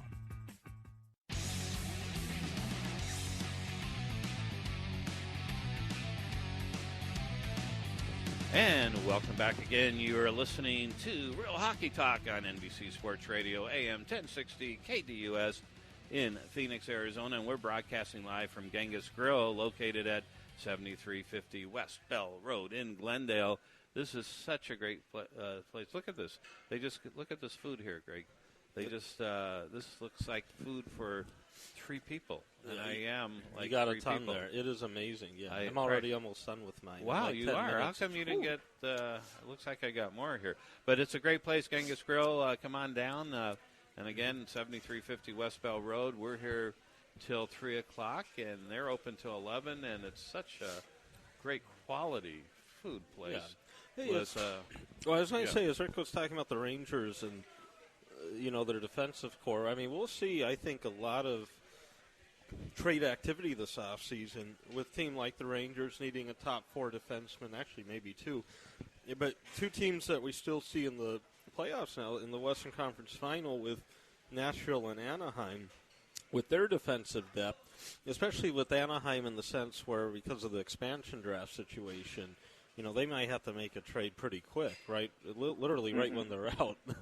And so there should be, with L.A., Jake Muzzin or Alec Martinez probably getting moved to improve some other areas of the team. So there's going to be quite a few, defensemen on the market, top 4 guys, I think. In Vegas, some of these guys they pick, because there's a ton of good defensemen out there, I mean, they could even turn around and move one or two of those guys possibly. So they could. It'd be interesting to see. But, yeah, the Rangers, I'm curious what will happen with them because nice year They're this another year. team in trouble.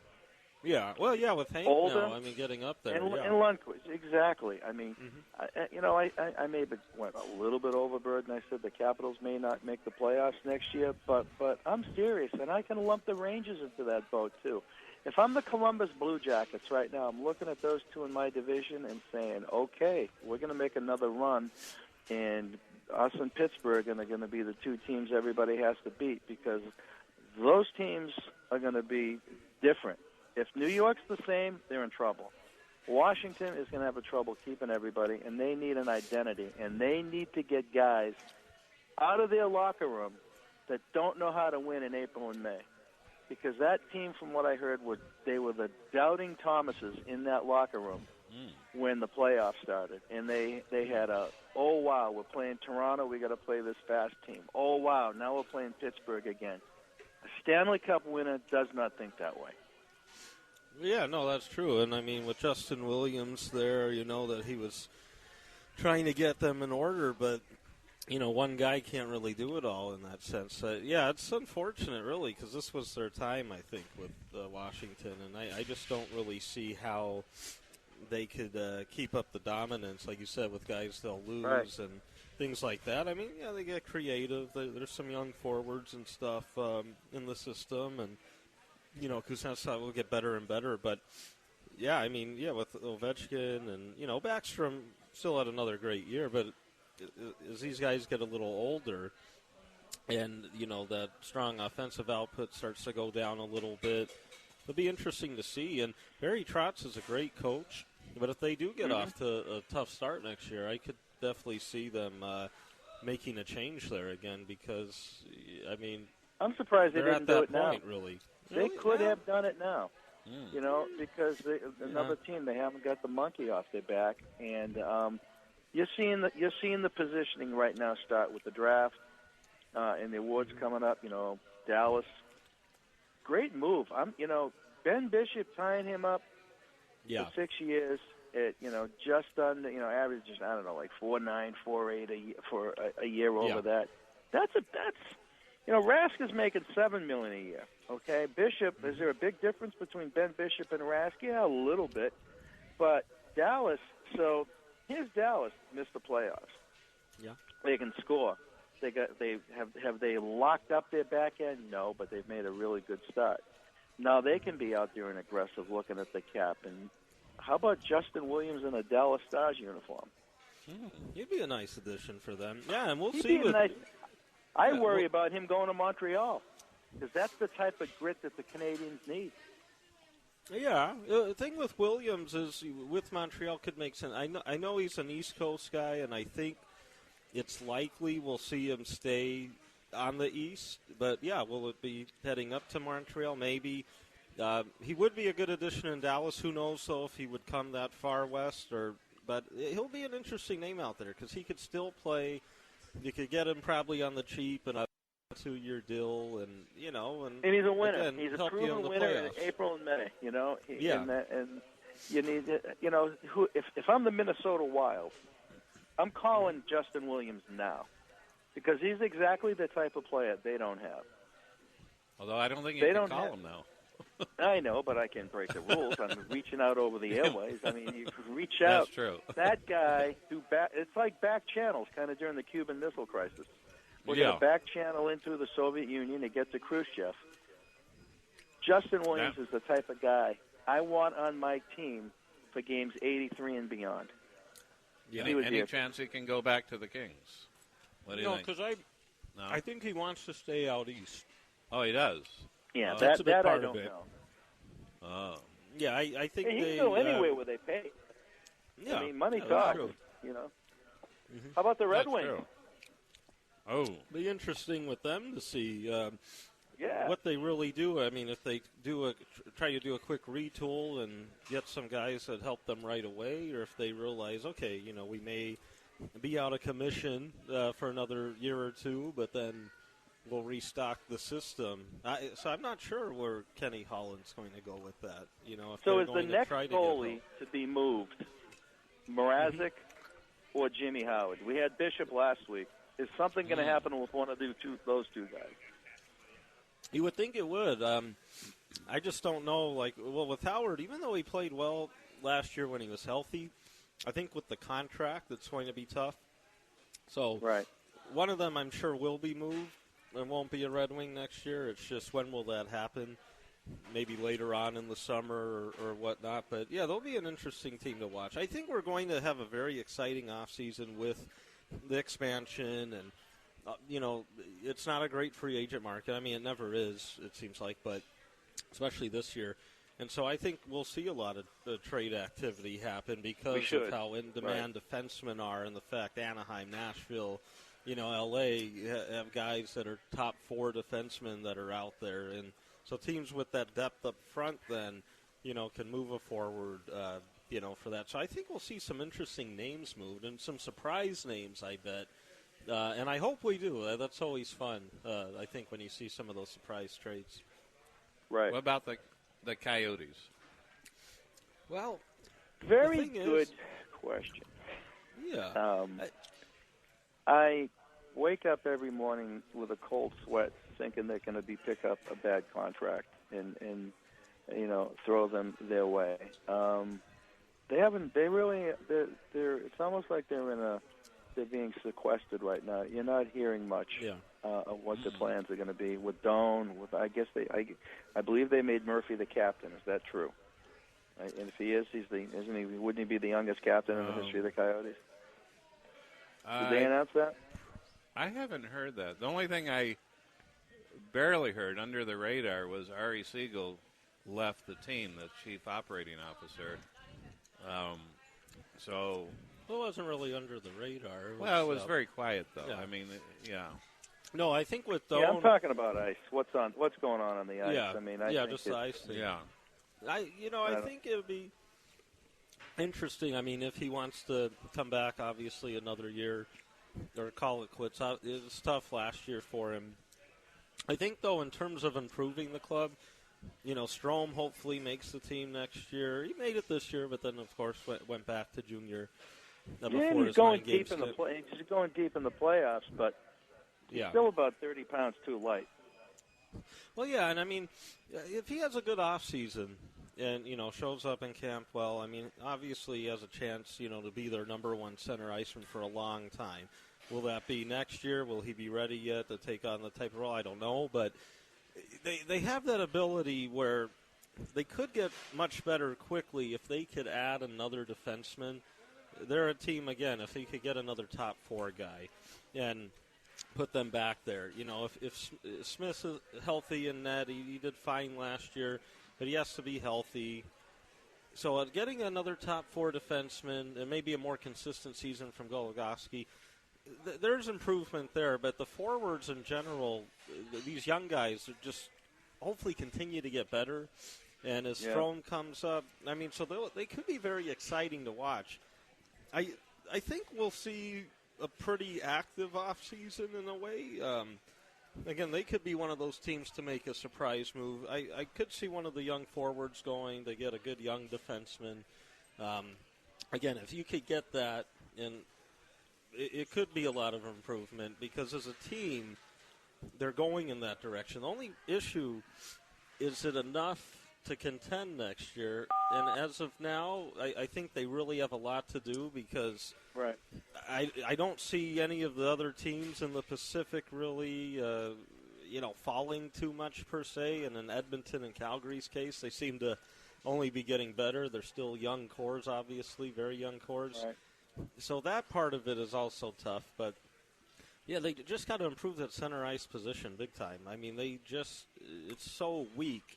So Strome making it is big, and then if they can find a way to get a top 4 defenseman and a top 6 center iceman to go along, if they don't give up too much somehow. Well, they had a top 4 defenseman in Michael Stone, and they gave him away for, a 3rd or a 4th round draft pick. I mean, Chicago gave up, Pittsburgh gave up more getting Ron Hainsey than Coyotes just gave Stone away, and I guarantee you Calgary is going to sign him and protect him.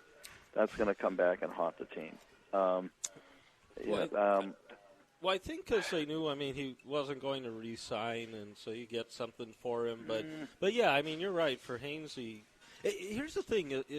Stone had a tough year last year. If he had played the way he had before, exactly, they would have been able to get more because even though free agent to be still a younger guy, in that term, 26 going on 27.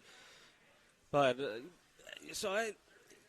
it's interesting. They're a team, the Coyotes, it's going to be tough to kind of predict who they'll go after. In free agency, will they make any surprise type of moves? They got to be careful. Getting stopgaps, veterans 1-2-year deals is one thing, and that could be fine. Add some depth as the young guys are getting ready. But you also don't want a Medicor guy taking a good young player's spot. You want competition, but then you also don't want to make a drastic move and I know Kevin Shatterkirk's probably going to the Rangers or somewhere out east. They did have a deal for him, I believe, last offseason, but he wasn't willing to sign here long term. Yeah, Kevin got exposed in the playoffs, though. He did. Oh, yeah. He got exposed. That's not a good thing. Oh, absolutely. And it wouldn't be him, but just saying that, and there's not really many comparables in the free agent market, but they're at a point it would be dumb for them to go after a guy, give a long-term deal, the guy already sort of in their prime. I just think the youth movement and ways it is working, trade route is their way to go to get better quickly in terms of getting, a defenseman that's 24 or 26 years old, and then a top six center iceman also sort of in that age bracket, maybe late 20s at most. It would be interesting. They're a tough team, really, to gauge, though, in the market to kind of see. Because part of it could also be the behind-the-scenes ownership stuff and everything. Sometimes it makes things a little more uncertain. But yeah, it clearly doesn't help. Oh, but yeah, they have, absolutely. I think Christian Fischer will be. I'd be shocked if he's not a solid right winger, top three right winger for the team next year. And there's a real up and comer down in Tucson. His name is Kyle Wood. Yeah, he is a big kid. He's young. He's working on his foot speed. He's 6'5", 230. Can move the puck. Can anchor the power play.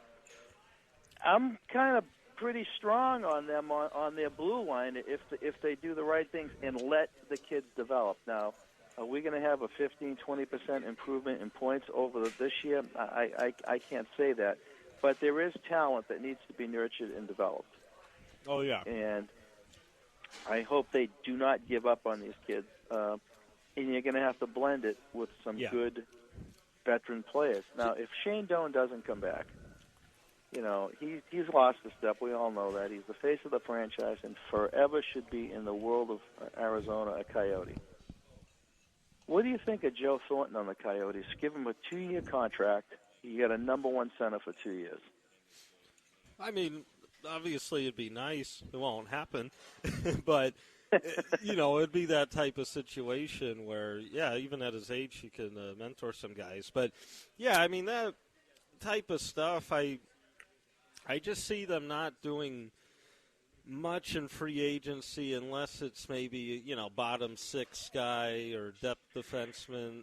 Because if let's say they jump in on the TJ Oshie sweepstakes or something, to me that would be a mistake because Oshie's a good player.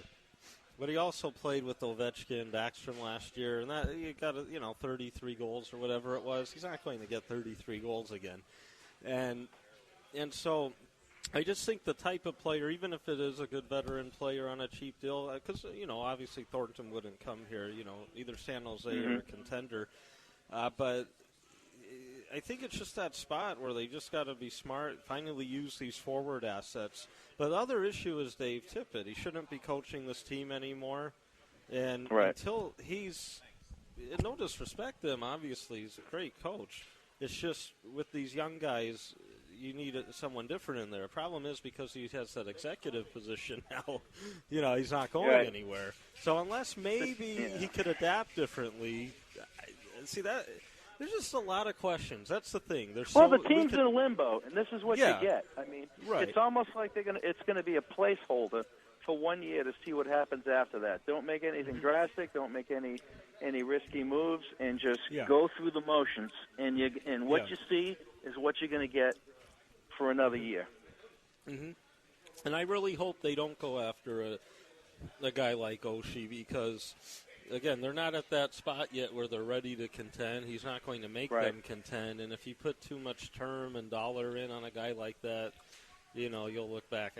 But he's a guy that would be nice for a team that's contending now. And, again, it's scary in free agency regardless because a lot of these big long-term deals don't work out. Or they do for 2-3 years, and then the player, as they age, it's different. But that's why a contender should be in on him. But, we'll see. But, yeah, like you said, I mean, the limbo, and it's just – there's just so many questions. I mean, I think if Tippett wasn't there and you had a coach that relates better with some of the young offensive players, I think there's a start. Then some questions are answered because we'll see continued improvement from these guys, and then kind of what direction in terms of new personnel on ice that they would bring in. So it makes it tough. We could talk about them for a week straight with no break. It's going to be an interesting off-season. I mean, you're Calgary, you're Winnipeg.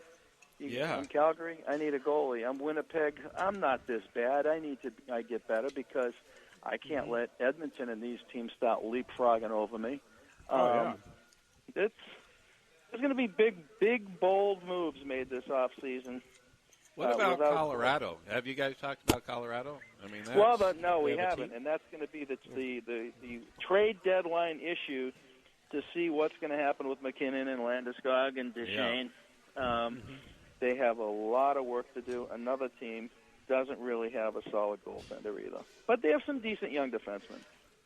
That's the thing is that Colorado's obviously much more talented than they've showed. Awful last year. They're sticking with Bednar behind the bench. I just don't think Joe Sakic has it in him as a GM. Obviously, he was one of the great players ever, but man, oh man. Well, one of the last shows we did, we talked about the odds of the draft. Remember all that? And New Jersey ends up getting the number one pick. Yeah. A lot of the teams like Colorado and the Coyotes, you think they're going to get a top three. They didn't. It's everyone moved up. I mean, the top three, you're right, are, like you said, with New Jersey, then Philly, and then Dallas. Now, Dallas's pick is interesting because every team should do due diligence, obviously. You have that. But they didn't expect the top three pick, and now they're willing to really look at possibly moving that pick, and maybe they can get another immediate helper. Maybe they could get that top four defenseman. I know one rumor around was like Jake Muzzin maybe heading there for that pick, perhaps. Just speculation, and then LA. But who is LA eyeballing for Muzzin with the third pick? Well, that's the only thing with that is that it would have to mean that there's really some value with it where there's someone that they really want. And that's what makes this draft interesting because after the first two guys, it gets so crazy that when you look at mock drafts, you'll see a guy going number 4 in one expert's mock draft, and that same guy goes number 12 in another. I know. And that's the thing. I think we may see a lot of movement between picks. I think it is tough for Dallas to get help right away unless that team really likes someone at number 3 or they want to turn around and move the pick again to someone else. Like, let's say an L.A. did a move like that. They perhaps would then move the number 3 to try to get maybe a young forward that could help now or something. So there's a lot of pieces that can come into play. But, we'll kind of see what happens. But if Dallas makes the pick, they could get the great, young players still, over there. Or, they could even try to move back at more picks. But I think they're definitely a team to watch. I think it's just an asset that really fell into their hands. So they're probably like, wow. We won't feel bad if we have to move it. But you still got to get the piece. We're not used to Edmonton not getting the number 1. Yeah, well, they're petitioning still. Yeah. Well, and there's another team, too. I think Nugent Hopkins or Eberle, one of those two gets moved this year. Yeah. Oh, yeah. They're going to have to. Mm-hmm. So where do they go? So if whoever has this crystal ball and has a vision an identity for their team moving forward is going to do that. If I'm Buffalo, I mean, back when I talked about Buffalo needs to make a splash. Do they, is Patrick Kane available? They need defensemen. They haven't been drafting defensemen. There are so many chips that need to fall, and then there's some up-and-coming teams. You look at Carolina the second half of the season. They were good. They were young and good and made a move, and maybe they can say they're one or two players away. Put Patrick Sharp on the Hurricanes and help him out on the power play. I think teams are going to step back, and I'm right now it's the Rangers and the Capitals, and I see teams filling the vacuum. I think San Jose too. Very well. You're spot on that, and LA is going to have to be aggressive in order to not fall into that same trap. Yeah. Oh no, absolutely. Yeah, to get well, I still think the coaching change in general, but if they move him as they obviously would want a top 6 forward, or in that case, let's say a move like that for like a 3rd overall. Even if they don't move that pick, they would save the $4 million a year Muzzin makes, and then they could jump in maybe to the Oshie sweepstakes or have flexibility. So I do believe Muzzin or Martinez will be on the move, and a lot of teams would like them. It's just, you got to put 2 and 2 together, and I'm sure there's been a lot of rumblings. GMs are talking big time right now during the playoffs. They know that things are going to be quick right after the final. With the expansion draft so quick after, you got to be prepared. This is going to be fun. Then the draft and the free agency, a lot of action. It's going to be a great couple weeks after the When final. are we going to do our mock draft? Well, I know we're not on next week. Well, let's see the schedule because preferably the last Saturday before the draft, although if somehow we might be preempted, we got to make sure. So it might be in 2 weeks. Who knows? We need to do, and we need at the same time, besides the mock draft, we have to give the final grade report cards for the Coyotes by player. We need to go through that. That'd be good. I've already forgot. So. Oh yeah. Yeah, we're but Kevin, that's like the dog ate your homework answer. That's what that is. Yeah. Oliver's brother Kevin signed with the Roadrunners an AHL contract, so really? Good for him. Yeah. Oh wow. Yeah, so he'll be a member of the Roadrunners in the same system there as his brother. And that is very some cool. Fun stuff. Well, we're going to take a quick break right now, and we are live from Genghis Grill, located at 7350 West Bell Road in Glendale. This is Real Hockey Talk on NBC Sports Radio. Come on down, enjoy Genghis Grill. I am eating the most delicious meal right now, and we'll be right back with the fan, Richard Tiemann, radio host, IFL. We'll be right back. NBC Sports Radio, AM 1060 KDUS Tempe, Phoenix, and KSLX HD2 Scottsdale, Phoenix.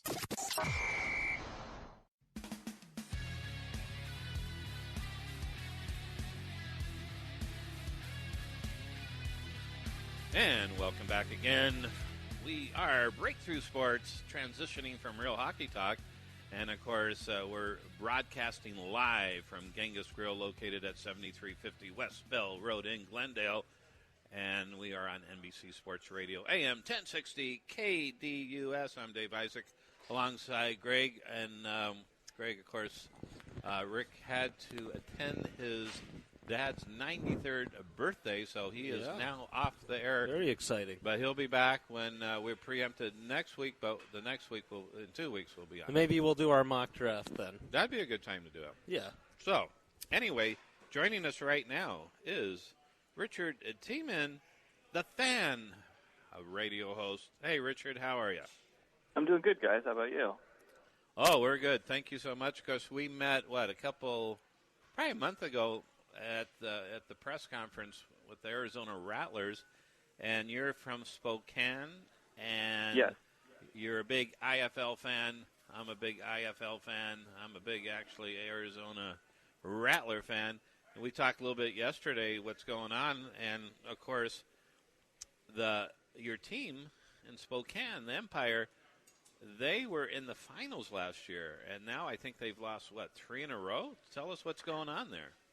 Well, I mean, from what I've observed, of course, I was at every home game last year and some of the away games, and same story this year. I was in Arizona and I was in Sioux Falls for those two matchups, and it just seems like, I don't know, you think back to the championship last year in Sioux Falls, and there was definitely a momentum shift. They had a fumble when they were driving and they had the lead, and then halftime hits, and all of a sudden it's like they're trying to play catch-up. And anytime that this team has to play catch-up, it just seems like they kind of lose what works for them.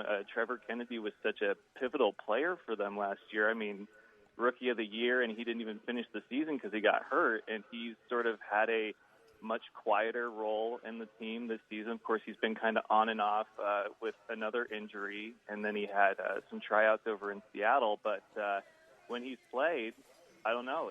He's a difference maker if you let him do his thing, but the defense has had some turnover between last season and this season, and they're also dealing with a lot of, new guys on the offensive line. So somehow Coach Guy can take, three-quarters of a new team and have them be first place in the division. But Spokane, I don't know. It just seems like they are a team without an identity right now. Yeah, which is unfortunate. That can certainly put you in a turn downward, and which it has, because they were in first place most of course, I guess the entire year until last week. So it's a pretty good credit for the Rattlers being their first year, although was Spokane last year their first year in the IFL? Yeah, so they did a rebranding. So they moved from the AFL to the IFL and then had to change from the Shock to the Empire. And, they only kept a few guys from that team. So similar to what happened with the Rattlers this year. A lot of the guys from the Shock went and played for other teams, and so they had to do this whole reboot. But, they did it last year. They're doing what Arizona's doing now, which is, just playing tough physical football. And I'm not saying that Spokane isn't, but it just seems like there's some kind of lack of communication going on, on the sideline when they get down, when they get behind the team. But that's impressive. Last year, their first year, going to the championship game. So it may be, and Arizona may be in that position as well. We'll yet to see if that happens, but it certainly could, which really is, I guess, I don't know if it's a credit to the AFL, but it's certainly credit to the organizations.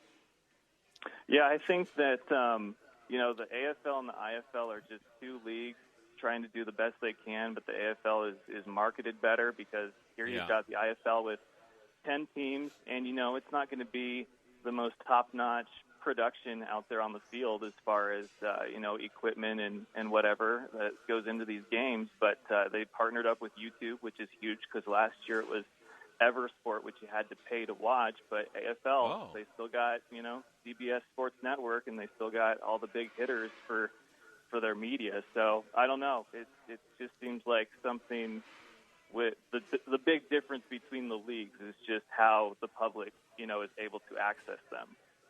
Yeah, and that's big. I mean, if you want to grow, you got to get exposure. Not everyone goes to games, although the Rattlers are getting pretty good attendance this year. 12, 13, 14,000 a game, which is really good. I think it's up from last year, in fact. But they've had quite a history, just like Spokane has, though. Spokane pulled off some championships in the AFL in the day, right? Several, actually. Yeah, they had a couple from their Arena 2 to their Arena days. And it's interesting, because I'll mix and mingle with people around Spokane. And last year I was trying to get the word out, that, hey, we still have football. It's just a new look, a new team. And even now, a year later, you'll go to a sports bar and you'll strike up a conversation with somebody and just like, hey, you going to go to that Empire game tomorrow night? And they're like, the who? And it just kind of blows me away, that people still aren't aware that there's this team that plays football in a city that doesn't have any, other than hockey and baseball. Sports are kind of limited. But I will say this, Arizona, when I was in Talking Stick, that is a top-notch facility and it's a fantastic fan base. So Arizona's very lucky to have that. Yeah, and they go back to the 90s. They used to draw 15,000+ in the heyday, and now they're getting back to that, which is really nice to see. Now, what's interesting to me is, of course, you know who Nick Davila is, MVP quarterback last year for the Rattlers in the AFL, and now he's not playing. So, you know, it's sort of funny. Well, not funny probably to Nick, but it's interesting, I should say, that here's the MVP of the league, and, of course, the different style game would preclude him from actually playing quarterback. What's your take on that? Well, I mean, you know, it's funny because I interviewed Coach Guy after the game last week in Arizona, and he said that he's, you know, the king of coach talk, and I'll agree with him on that because he's always willing to give everybody else but himself credit, although the funny thing is that I travel to these games with the championship belt with my show logo, and when he spotted me with that, he asked if the coach can get it for winning the game, and I said, you know, I'd think about it, but he's a guy that when he sees something out there on the field, you know, like Coach Harbaugh, I'm a Niners fan. Like Coach Harbaugh used to say he was going to go with the hot hand, and whatever he does, obviously it's working. So, I mean, you can't always make sense of these moves. Spokane just released one of their best defensive backs this last week in Robert Brown. And, you know, Coach Shack took a gamble on keeping a guy like Kennedy last year, and that worked out pretty well. So you can never tell what the future holds for some of these moves that you make, but you just got to trust the coach knows what he's doing. Oh, yeah, no doubt. And, I mean, in Nick's case, you know, he's still young. He could certainly be in the AFL still. I mean, the guy's a phenomenal passer. But he's one of the coaches now. Kevin and Nick go back a long way. They're very close. But, you know, you can sort of understand it.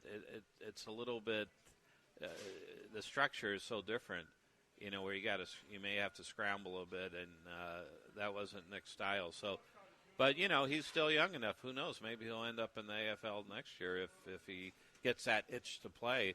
And there were so many great players on Arizona that are no longer there. I mean, you probably remember Rod Windsor, for example, Maurice Purify, some pretty big stars in the heyday of their college. And, of course, they're no longer playing, as far as I know, unless they did hit other AFL teams. But it is... I guess it goes to show, Richard, that if you have a great organization, that pretty much you could end up anywhere and be successful. Would you agree?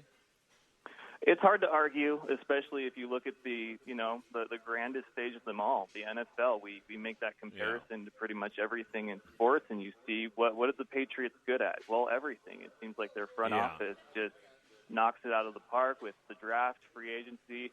I mean, they don't even have like a pick in the first round, but yet they're still Super Bowl contenders before the season even starts. It's just clearly something in that front office and that whole team, that organization is working. And so when you've got a coach and a front office and an owner that are all on the same page that will let each other do their jobs and not try to micromanage or get in where they're not necessarily not welcome, but, you know, let the coach, let the front office deal with marketing and media, and let the owner, I guess, write the checks. But, some teams have it figured out. Yeah, I agree. And the opposite is true, too. If you look at any sport, high up, the teams that are really bad have bad organizations. They just have bad talent, bad management. Inexperienced management, they just don't have what it takes, and you see that in every sport. And I won't mention names to protect the innocent. However, you do see it, and that's unfortunate too. The problem there, of course, is the people that does the influencing of an organization are the ones in charge of hiring and firing. So they're not going to fire themselves usually. So that's sort of my comment. And but like I said, I won't mention any names on that. So tell us a little bit about your show called The Fan, and how can people listen to your show? So it's The Fan Show, and it stands for Football and Nonsense, because I like to do sports, mainly football, but with some variety, because you never know, who's a fan of what, and I like to keep my options open. But I started it going on 3 years ago now, and I like to cover football on every level. The IFL, obviously, because Spokane went from the AFL to the IFL, did the rebranding, so I decided that it was a good opportunity to get a first-hand look at this league if I sort of got in with them on their, on the ground floor, their inaugural season.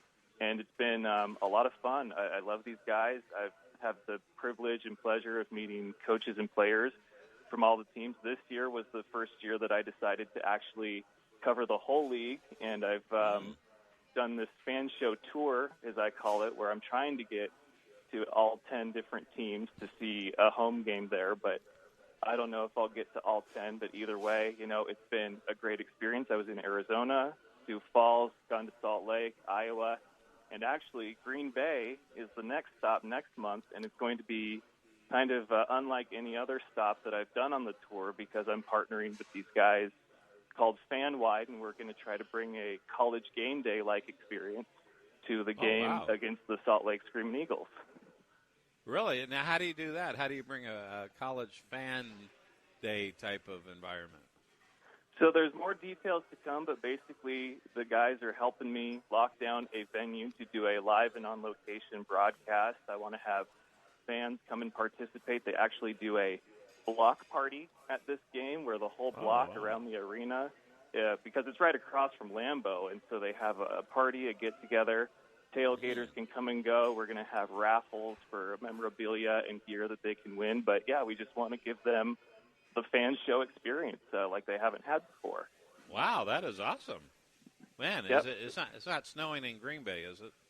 I really hope not. But, hey, you know, what better experience than snowy Green Bay?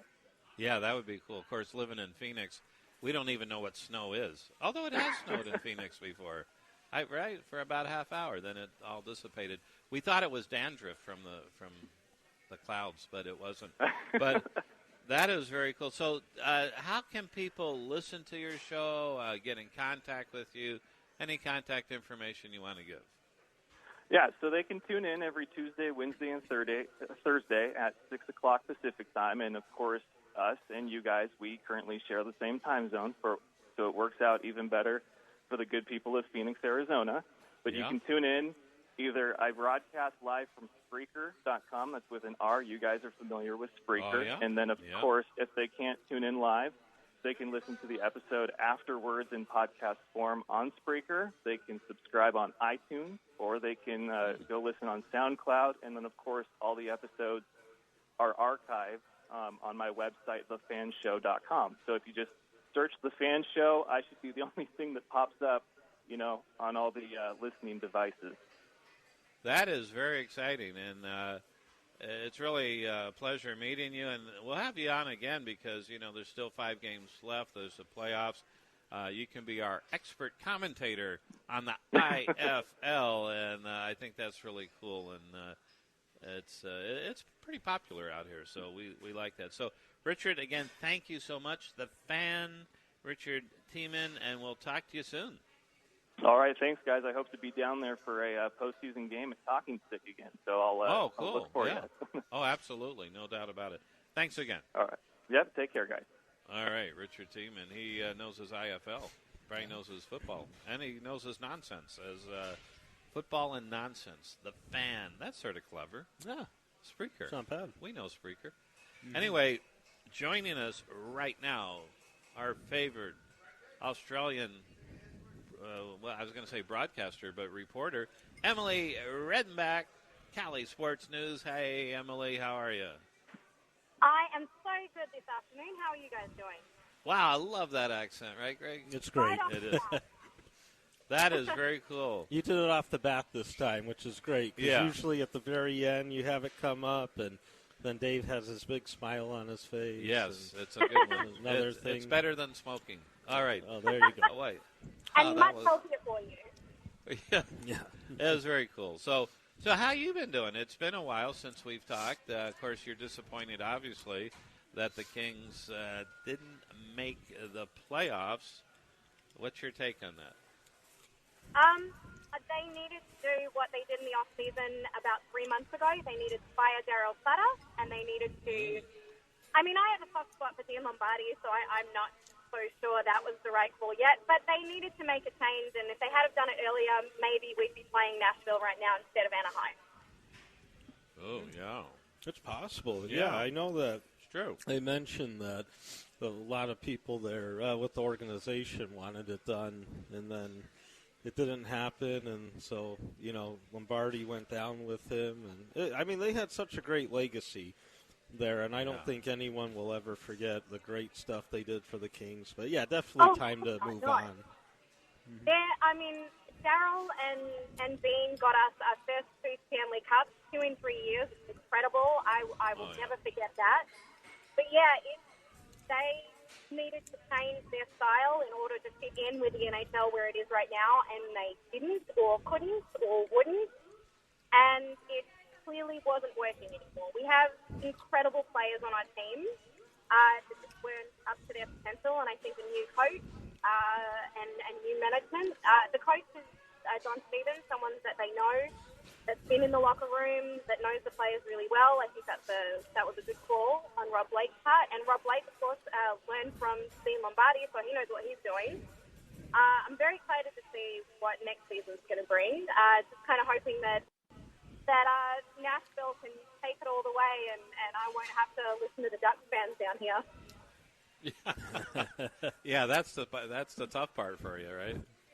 It's very difficult. A lot of people think that we should just be like, oh, it's a California team, yay. And no, they're our biggest rivals. The thing we have to lord over them is that we have 2 cups because they got their cup first. And so if they have 2 cups and got their first, it's terrible. Yeah. You know, LA Kings still remain one of the best puck possession teams. Of course, missed the playoffs the second time in 3 years. But so it really does show they need some added elements, probably younger and faster. But Jeff Carter having a phenomenal year, though, one of his best in a while. Except the last, 25, 30 games, though. He only had, 2 goals or something the last, 25 games. Yeah, that's true. Yeah. Yeah, it was a rough, bumpy ride there at the end. I don't think anyone really did what they needed to. At one point, I remember there was a week where Flip Forsberg had scored more goals in 1 week than Andrei Kopitar had scored in his entire, this season. Oh, man. Thought, that's really depressing. Just 12 goals. Pretty good Corsi stats, though, 55%. But well, that's the thing with the team, and earlier we were talking about it for a couple of minutes, is that just with the coaching change, and the fact that, if you could have Adrian Kempe and Brodinski from the start of the year and Paul Ledoux on the back end, some of those young guys, I think just with the team they have now, they'll make the playoffs again. I think they will I think they could be that good because we know Kopitar is going to bounce back. Mm-hmm. Yeah. I think in Toffoli, will get, signed. A great deal with Pearson, by the way, that Rob Blake did a few weeks ago. But Toffoli will be healthy. Yeah, he'll hit his 30 goals. And I just think the team the way it is now should be back in the playoffs just with the coaching change. Plus, Emily, do you think that they'll be pretty active out there to get another top 6 forward in the offseason? I think it depends on who Vegas takes. I think that will we're still not sure whether we're going to leave one of our defensemen out there or maybe Trevor Lewis, who I really like and would like to say. So depending on who they take, we still have enough defensemen, I think, that we could maybe package either Muzzin or Martinez for a good top 6 forward, and that I think would even out the lines a little bit and maybe make us rely not quite so much on Nick Shaw and Andy Andrioff, who this season we wanted to step up and didn't quite do it. And I don't know if that's just they don't have the talent or if they were not nurtured quite as much under Daryl Sutter. So yeah, I'd say one more piece and we'll be right back there as contenders. Of course, Tanner Pearson, nice year. So, that's going forward, he should be quite just getting better and better. Oh, yeah. Yeah, that's why it's a great contract that he signed, because I really thought his cap hit would be about $1 million more than it was, especially because of the amount of years they, knock off one of his free agent years. Rob Blake doing well with his, first move with the team, and then once Toffoli's locked up. Mm-hmm. Yeah, it'll be interesting. And we know that Blake and Robitaille, what they'll look for, and they have it right. I mean, they know that they need some speed. They, need these young guys in there. And during the course of the year, of course, when Kempe came up and stuff, they were getting it right. It was interesting to end the year, and obviously Sutter was still there, but Nick Shore finally was putting it together a little bit offensively, so maybe under John Stevens, because remember Shore, when they called him up, 2-3 years ago, he was leading the American Hockey League in goals, and then all the offense dried up out of him. Yeah, who knows? Yeah. But you know who I'm going to miss, though, is Chris Sutter the most. It seemed like he was just... Oh, yeah, he's great inspiration. And his dance cam is legendary. I actually said, can we extend Chris Sutter's contract on the dance cam for a little bit longer? Do you think he might? To say. How about signing him to a contract? Help the team. Yeah. I think that'd be cool, right? Mm-hmm. So, I mean, his brother's still playing. I think it's Brett Sutter that's playing in the Kings affiliate in the AHL, so he's still going to be around.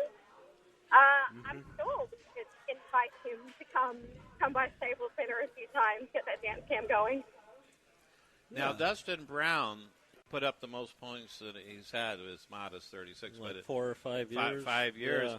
But they're on the hook. He signed for 5 more years.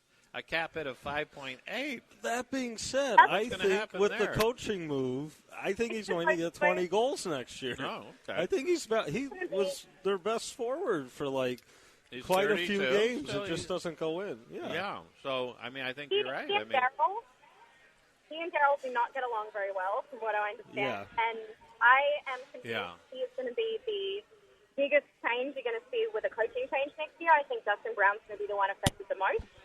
And I think he's going to come out and have a record year next year. And I think that will really change the dynamic of the team. If he's producing, then maybe we don't need the top 6 forward. Maybe we have him there. We don't need to trade for him. If Brown can step up, then that kind of slots in a piece that will definitely help them out. Now, you said you like Trevor Lewis. I do. Yeah, a career high. How a lot? Is there anything you could tell us? No, I'm kidding. Trevor Lewis scored a career high 12 goals. You know, he had a nice year. I just worry, like as you said, Emily, maybe he's the guy Vegas takes if he's in the expansion draft, because could be you would get that veteran forward who could help any team. I mean, with his speed and penalty killing ability, Stanley Cup champion and. Yeah, he has a lot of unspoken. He is voted, I think it's the last 5 or 6 years, he's been voted the underrated player, most valuable in the room guy by the players. They love him. He does so many little things that you just don't get on the scoreboard, but he kicks in all the intangibles that Trevor Lewis brings. I want to see him stay a lot, and I'm a little worried that because he's only, $2 million a year? He took a hometown discount to stay, and I'm slightly concerned that contract's going to look really good to Vegas. Yeah, that's right. Hey, we're coming up against a break. You want to spend a few more minutes after the break with us? I would love to, yeah. Okay, yeah, because there's a couple more things we should talk about with the Kings, and this is, of course, Real Hockey Talk. Hey, I'm flipping back and forth, Breakthrough Sports, Real Hockey Talk, and live on NBC Sports Radio. AM 1060 KDUS. We're broadcasting live at Genghis Grill, located at 7350 West Bell Road in Glendale. Great place if you love Mongolian barbecue. This is the best in town, no question about it. Come on down and enjoy the food. I'm enjoying the food. You already ate the food, Greg. I did. And we'll be right back after these words.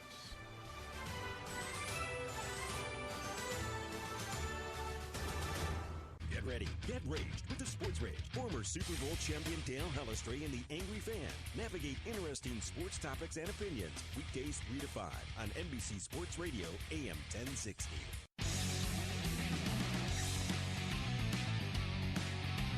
And welcome back again to Real Hockey Talk, live from Genghis Grill, located at 7350 West Bell Road in Glendale, Arizona. This is NBC Sports Radio, AM 1060 KDUS. I'm Dave Isaac alongside Greg, and from California, Los Angeles, Emily Redenbach, Cali Sports News. Emily, you're still there. I am still there, and I'm still Australian, just for fun. Excellent, excellent. So let's talk more about the Kings. It is disturbing they did not make the playoffs. However, I think their core is still there, though. I mean, like you guys said, Dustin Brown should have a pretty good year with the coaching change. How about Kyle Clifford? Is he a gunner? I don't see any reason not to keep him. I mean, he's not going to be enticing to Vegas, but he does his job. He's kind of the best enforcer we have, and that's not really our style. But when we have a need for that, he steps up for it. Yeah. Now, what's the possibility, Greg and Emily, TJ Oshie will be a King? 0. That'd be good. I'd love him. I'd love him, but I don't see the salary cap. I don't see that happening. No. Yeah, that's what's going to make it tough. I mean, I definitely could see Blake during the negotiating window that they offer the week before July 1st. I could see him reaching out, but yeah, I agree. I don't see that happening as of now. I mean, unless you trade Muzzin or Martinez. Let's say you move Muzzin for like the Dallas's 3rd overall pick, and then with that savings of cap, you sign Oshie. But other than something like that, which sort of fantasy world, I don't see that happening either. But I do see, like you said, Emily, earlier, I believe Muzzin or Martinez probably maybe moving on for a young top 6 type of forward. Yeah, that's the scuttlebutt I've heard. It's more likely going to be Martinez, which kills me because he won us the cup in 2014, and I still have that as, like, my heart is like, no, can't trade Jazz hands. Oh, Jazz hands. I love Jazz hands so much. But, I mean, Muzzin definitely had an off year, that's for sure, but the consensus is that he's a little bit younger. He's the slightly better defenseman, and so if they're going to move someone, it would be Martinez. Yeah, so overall, I think, Greg, you're right. The coaching change will have a pretty big impact, and any improvements will just make it more sweeter. Oh, yeah, there's that, but, just having Kempe and Brodinski look really nice, and his few games with the team, and what's unfortunate, then he was scratched the last game of the year. It's like, I know, Sutter. Yeah, what's up with that? And he's tremendous. These are good young players. I mean, yeah, the Kings system in general, you don't see, young potential superstars coming up per se. They don't have those like sexy names per se. But you know what? Kempe was a former first-round pick, and he's an outstanding young player, but Brodinski's developed so well in the AHL. I think he'll do well, and I just think, in general, even if this is the same exact roster, I think we would see a significant improvement, even if that. But we know that Blake will add some pieces here and there during the offseason. Yeah, there's no question. Well, Emily, thank you so much for coming on, and how do people get in contact with you or read your stuff? I am at kellysportsnews.com. You can read my stuff there, or on Twitter at AussieEmily, AussieEmily. I am always there, and I always love answering your questions. Well, this is great, and we'll have you on again real soon as the playoffs progress. We'll talk about some playoff hockey. Thank you very much, Emily. Yes, thank you very much. Thanks, Emily. Emily Redenbach. Okay, so now we're going to have join us the general manager of course, Genghis Grill, and we are at Genghis Grill at 7350 West Bell Road. And I just want to say, in addition, obviously, the great stir fry. I had the cookie butter crispy wontons. Oh. That was amazing. It was? I scarfed it right down. I didn't share it with you. Yeah, Sorry. no, you didn't. Darn it. Amazing. That is, well, it looked delicious, I got to say. But I'm still eating my great food right here. And joining us right now is Bill, the general manager at Genghis Grill. Bill, how are you? Good. How you guys doing? We are great, and we really appreciate you being on the show today. NBC Sports Radio, AM 1060, KDUS. This is such a great place. It's there's no match, no comparison. The quality of your food is far superior than any other, what we call it, Mongolian barbecue, pretty much. There's nothing comparable to this. It's great. It's a great concept here. We have very good food here. It's a healthy food. We have a lot of people that come in to our restaurant. Some of them they described by the doctors to come here and eat. And also we have 2 locations. We have a location at Arrowhead, which is that's where we're in right now. That's right. At Glendale, Arrowhead. And we have a location at Tempe Marketplace. Which is a nice area, too. Yes, sir. And I got to tell you, the food is one thing, and the great quality of food you have, but the service here is also excellent. And without that, you're missing an ingredient. But you are really phenomenal. I really appreciate you. But all your people here are really good, and you do a good job here. I really appreciate you guys, too. It's me, and we have other Justin. He's our other manager. Very you guys good, met too. him this morning. He was here this morning. Justin is here in this talking on the radio right now, if anybody's listening. And also down here at Genghis Grill, we do have catering. We cater to people. We have fundraising. If anybody interested in a fundraising, we do give 20%. Oh, wow. Yes, 20%, whatever you guys bring it in. Whoever comes and do the fundraise here, we give 20%. That is awesome. And also, if you guys hearing us right now, whoever's listening to this radio, NBC, 1060, just when you come down here to this store or the Tempe store, just tell them that you hear it from the radio station. We'll give you 10% off. Hey, that's pretty good. Yes, sir. 10% off. Coming down, just mentioned, you heard it from NBC Sports. And, of course, we're Real Hockey Talk, but the NBC Sports would be fine as well. Now, Greg, describe the deliciousness of your dessert that you had.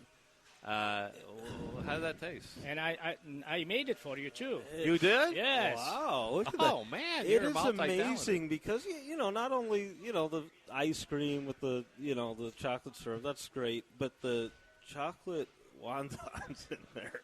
Oh. I mean, you bite into it nice and warm when you first get it out. It's sort of like you see those chocolate chip cookies with ice cream on it at places. This is even better because you just bite into the wonton and you have that chocolate there. And dip it in, with the ice cream, even more flavor. And I was done with it within like 5 minutes. And this is big. I mean, but that's how good it was. Well, I'm glad you enjoyed it. I know I always tell tell the customers, tell my guys, just try, to sell some of these. It's good after you're having a big meal. Oh, yeah. You want to digest the food, so you may have some of that. We have cookie butter wontons, Nutella wontons, double fudge brownies. That comes with ice cream, too. Oh, okay. Yeah, I saw that on there. Yeah. Oh, wow. So a lot of good stuff. Now, let's talk a little bit more about the catering. How does that work? So you can cater to, like, parties, yes, whether it's personal or corporate, or we do cater. For example, they just put in their order in, and they tell us what they need, and we have a catering menu. Oh, you do? Yes, we do have a catering menu actually, and people they need to get it. They just come tell us what they need, or they email us, and we'll take care of it for them. Wow. So that that's a nice alternative.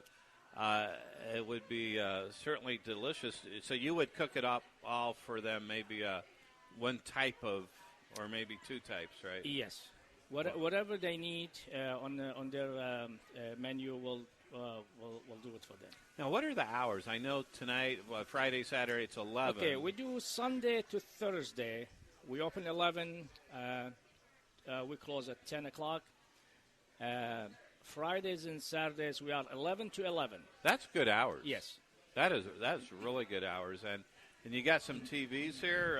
Looks like the Belmont is maybe started already, I guess. The Derby starts, yes. And did that already? TVs. Wow, who's winning? It's not always streaming, I'll tell you that. Yeah. Because, but I guess we'll have to find out who's winning that race. But what else can you tell us? I mean, it seems always a good crowd in here? Is lunch better than dinner? Dinner more crowded than lunch? It depends. Sometimes we are busy on lunch. Sometimes we are busy at dinner. It varies. It depends on days and holidays. And just we have a pretty solid customers. You have a lot of repeat customers. Yes, obviously. we do. Yes, we do. And I've been here over 5 years, and I've seen a lot of my customers. They've been with me since I've been here. So I really appreciate everybody that comes in and supports Genghis Grill, this store or Tempe store. And like I say, if you guys hear it from the radio, just let us know. You get the 10% off. Wow! And also we have a $2 beer. You do? I didn't know that. Yes, domestic beer is $2. You guys you enjoy drinking beer? Come on down at Genghis Grill. We'll give you wow. Beer. Domestic beer is $2. It's 7 days a week, and we have a happy hours. Oh, you do? Yes. When is that? Happy hours. It starts from 3 to 6 and from 8 to close. Oh, wow. Those are good hours. Yes, sir. Wow. Except Saturdays. We don't do happy hours on Saturdays. Other days we do, except Saturdays. Wow, you'll be seeing Greg here quite a bit. I think so. Right? Yes, sir. Yeah. All right. And what I really especially like is you've added some additional items. Fish, for example. I don't remember that, and that's what I loaded up on, actually, is shrimp and that garlic mahi or something. Are you talking about the garlic water? No, the actual fish that you have. You had shrimp and some other fish. It's a pollock fish, and it has lime in there, garlic, cilantro. Very good. It's really good. We do have that, actually. We had that since we opened the store, actually. Yeah. Oh, really? Yes, we always have that. We always have the shrimps. Wow. We always have the crab. The calamari. Calamaris, yes. Oh, yeah, you love that one. Calamaris, yes, we have that, actually. Wow. So what's your favorite, Bill? What is your favorite dish here? All the dishes here are my favorite. They really are, though. I really love Genghis Grill. It's certainly the place to be. There's no doubt about it, and we really appreciate being here today. Love to come back and have big parties there. Well, I really appreciate you guys so much, to giving us this opportunity to come here and set up all these remotes, all this equipment here. I know, you guys do an awesome job. I appreciate you guys again, and like I say, come see us again, and we'll be here. Well, I appreciate it. Thank you so much, Bill. Okay, guys. And we'll talk soon. Yes, sir. Thanks again. Thanks, Bill. Very much. Thank you. Bye-bye. And again, this is Real Hockey Talk and Breakthrough Sports, and we're broadcasting live from Genghis Grill, located at 7350 West Bell Road in Glendale. And this is NBC Sports Radio, KDUS AM 1060. So as we wrap up the program, I think we still have about 10 minutes. About 10 minutes, yeah. Boy, this is well, actually, you wanted to talk a little bit about basketball playoffs, I think, or the draft, or not. Yeah, a little of both. Well, right now, yeah. Well, I mean, obviously, we'll see Golden State and Cleveland most likely in the final. Who's going to win that? I mean, Cleveland 10 in a row, I believe. Man, that's impressive. When it gets down to it, we'll make some predictions. But King James was King James, right? Yeah. Well, yeah. I mean, he's obviously doing amazing, but. Yeah, no, the draft lottery they had, you had, because of that terrible trade by Brooklyn a few years ago when they got Paul Pierce and Kevin Garnett. Right. Boston had their pick, which, of course, they had the best odds of getting first overall, and they did. The Suns had the second best odds, but they fell back 2 spots to fourth because the Lakers jumped up. Oh. They keep their pick, doesn't go to Philly because they got a top 3, which ended up being number 2. Nice, right? So they have a shot to pick Ball from UCLA, whose dad, LeVar, is basically saying he'll be a Laker. They're excited. On the other hand, there's still a chance they might take someone else, but they'd probably take him. He's sort of a Magic Johnson, Jason Kidd type of point guard. And then the third pick, Philadelphia. So, the Suns moved back a little bit. They'll still get a good player at the fourth pick. But for the Lakers, it's huge because if they would have lost the pick, it would have taken more time. But now you're going to get another, young core player, or you could trade the pick. And plus, it really sounds like Paul George next offseason when he's a free agent. It's coming to the Lakers. Basically, it's foregone. Well, you can't keep the or Lakers they trade down for too him long. close. Yeah, so Magic Johnson's going to lead them back with Luke Walton, and so we'll see them there. Yeah. Of course, L.A. Sparks, who I believe owns, won the WNBA championship. So you can't, hey. And if hey, you're his good, baseball team, maybe this is their year. Although best wishes to Tommy Lasorda is in the hospital, but he is expected to make a full recovery. He had an infection. Oh, wow. But expected to be released, hopefully maybe today or something. Well, that's good. But it was interesting last night. Dodgers and Marlins, a little bench-clearing brawl. And it was interesting with it. Yeah, Don Mattingly, the former Dodger manager, was angry going after, Dodger bench coach Bob Guerin, and they both got kicked out. Yeah, they play today again, and so... We'll see with the Dodgers. I think 20 guys on the DL already. They broke records last year. Now they're almost to their record. Justin Turner, who's leading the NL in batting average, got hurt 2 nights ago. He's out. Yasiel Puig got hurt last night. And so they've already had 4 starting pitchers on the DL. Some of them have come back. I've never seen anything like it. But Adrian Gonzalez came back. Logan Forsythe, their big off-season addition, is going to be back soon. Wow. And they're holding down the fort, young Cody Bellinger. And so we'll see. So the Diamondbacks, big win over the Padres last night. It's huge that Zach Greinke. They're doing okay, they're off to a nice start. We hope that they stay healthy. Yeah. They'll be in contention. They're a good team. Now, I still think at the end of the day, and the Rockies are off to a nice start. It's good to see. But I do think the Dodgers are still, at the end of the day, going to take the division. And I don't want to say run away with it, but I think they'll build a nice lead. They're tied with the Diamondbacks now for second. Colorado, I believe, is 2 games up on both those teams. But I think at the end of the day, especially as the Dodgers get some health, because even without the health, they're still playing well. In the Diamondbacks, if guys behind Greinke, if they can get some consistency in the starting rotation, then they can continue improvement. I mean, we know offensively there's a lot of good stuff they can do. So it's going to be fun, and maybe they do stay in it till the end. I mean, last year I thought it obviously was a huge disappointment. Yeah. They were much better than it showed last year, and now with the management change, new manager, new general manager, all that good stuff, sort of the atmosphere is different, and I think it's a lot more positive there. And so it will be a good season, and we'll see. I mean, when All-Star break comes, if they're all still bunched up, obviously anything could happen. And so it's been fun. What about the Giants? What the heck happened to them? Yeah, they're just bad in general. I mean, Johnny Quaint's not doing well. And he had an opportunity to opt out after this year. But if he keeps struggling, he's not going to, because he's not going to get paid, what he would hope.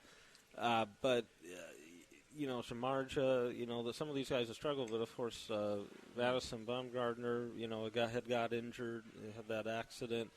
And without him, obviously, when you're without your number one starter, that's huge. On the other hand, even before the injury happened, earlier on in the year, and even though it's still early, just a quarter in, they were struggling really out of the gate. And so it's one of those seasons. Now, it's early enough, and they got a veteran team.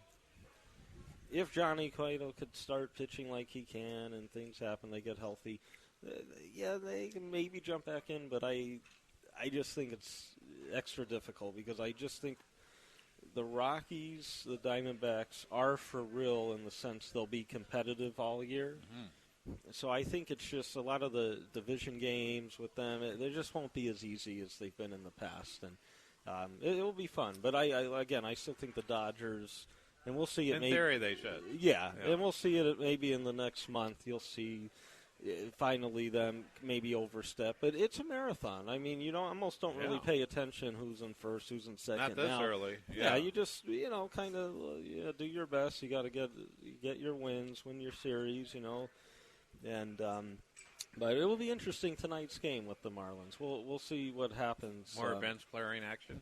If there potentially is. What happened was the young Cody Bellinger, he's 8 home runs, like 24 RBIs already, but he's only played in like 20 games or something. Is their top prospect, and he's up, and he's there to stay now. But he hit a 2-run home run to center field other way, which in Dodger Stadium at night, that's hard to do. And then the very next batter, the Eibner, got hit. Now Ramos, the Marlin pitcher, he's a good guy. He said, no, I didn't do it on purpose. But look, you're up 7-0. The Dodgers were just coming off a home run. It's just the way he hit him. It looked legit. So nothing happened yet. But then in the top of the ninth, the very first pitch by Ross Strickland on Giancarlo Stanton, of course, the Marlins' best player, went behind him.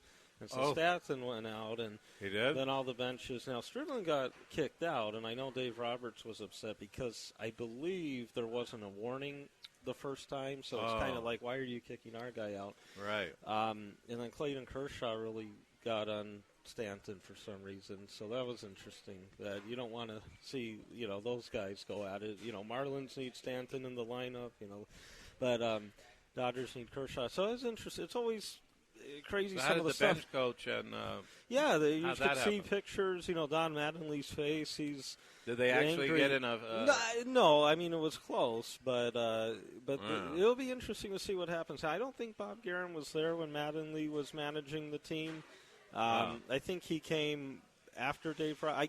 I believe that was the case. Because Guerin, I believe, had been with the Mets before that. So it's still it's fun as a fan to sometimes see that stuff, as long as nobody gets hurt. Yeah, you don't want that happening. And so it's interesting there. But, yeah, it's going to be,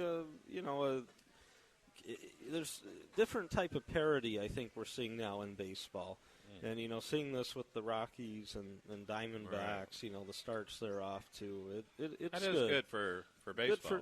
Good for baseball and for the fans. I mean, look at Colorado struggling so many years and, what happened there? Turning it around. Yeah, I mean, that's always been the pitching issue. But, Well, what about San Diego struggling so many years? They're still struggling. Yeah, well, the good thing is they finally are doing it correctly with their struggle because they've brought, they've traded some of the veteran high-priced guys. They've restock their system because they traded so many pieces that one offseason a few years ago to get Matt Kemp, to get Justin Upton and Kimbrel, guys like that. Well, those guys are all gone now.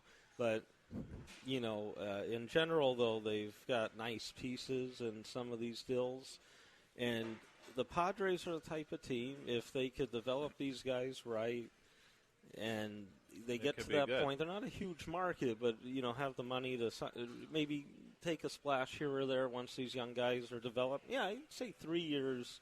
Should be a huge market since there's no other professional teams there anymore. Well, yeah, I mean, realistically. They may get a soccer team. Yeah, but they don't spend the money. They can't spend what the Dodgers spend and some of these other teams. Small market from that. Yeah. But it'll be 3-4 years they could be there, but again, things change. Some of the young guys may not develop as expected, and mismanagement could happen again. That's true. So it's tough to be a Padre fan right now in that regard. Although they have some excitement with the youngsters. Old O'Malley relatives running. Yeah, but they're not the same. They're not. They're no O'Malleys, right? No, not at all. Yeah, they were the good old days, right? No doubt about it. Wow, so this was a good show, quick show. We want to thank, of course, Chris Stevenson, NHL.com, and TSN 1200. Covering the Ottawa Senators, GM head coach for the Arizona Rattlers, Kevin Guy, the fan, Richard Tiemann, the radio host on Spreaker, the fan, and Emily Radenbach, Cali Sports News. And, of course, Rick in Boston. Hopefully he's having a good time with his dad, 93rd birthday. Happy birthday to Rick's dad. That's awesome. And we will be preempted next week. Don't cry, everyone. However, I hear the cries right now. But we'll be on again in 2 weeks. Okay. A lot of hockey action. Certainly a lot more. Yeah, because the final begins May 29th. So we'll already be in the Stanley Cup final when that happens. Excellent. And again, we're at Genghis Grill. Come on down, located at 7350 West Bell Road in Glendale. NBC Sports Radio, AM 1060, KDUS, Real Hockey Talk, Breakthrough Sports, signing off. Have a great weekend.